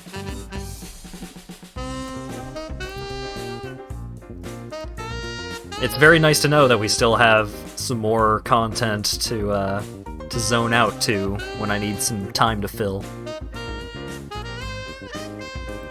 Get the JoJo mod for Sims 4. Yeah, I mean, especially with, like, Joel and Jerma bringing the extra attention to that kind of thing. I feel like the modding community for Sims 4 is probably pretty wild. I wonder if there's a furry mod that doesn't look like a nightmare. Either way. I mean, I can't even stream Sims 1 if I wanted to, because every single song on that soundtrack gets copyright claimed in a fucking instant. Which sucks! I love that music! But, oh well.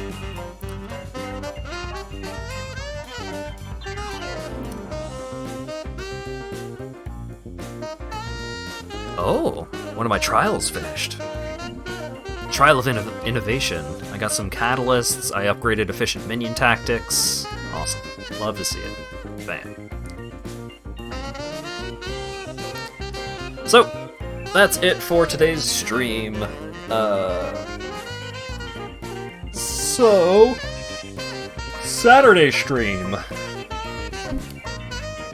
I was thinking about doing a RuneScape stream on Saturday, just because I have some folks that I might be able to do some stuff with, but my good buddy Dan is going to be busy with family stuff on Saturday, so I think what I might do I think I'm gonna run a poll. I think the poll is going to be between Mega Man Zero 3 and that the the No More Heroes spin-off game. I think it's going to be between those two for Saturday, and then Monday is either going to be some multiplayer stuff or probably whatever doesn't get picked for Saturday, I guess. So either Mega Man Zero 3 or No More Heroes thing. And then Tuesday is going to be back to Mega Man Legends 2.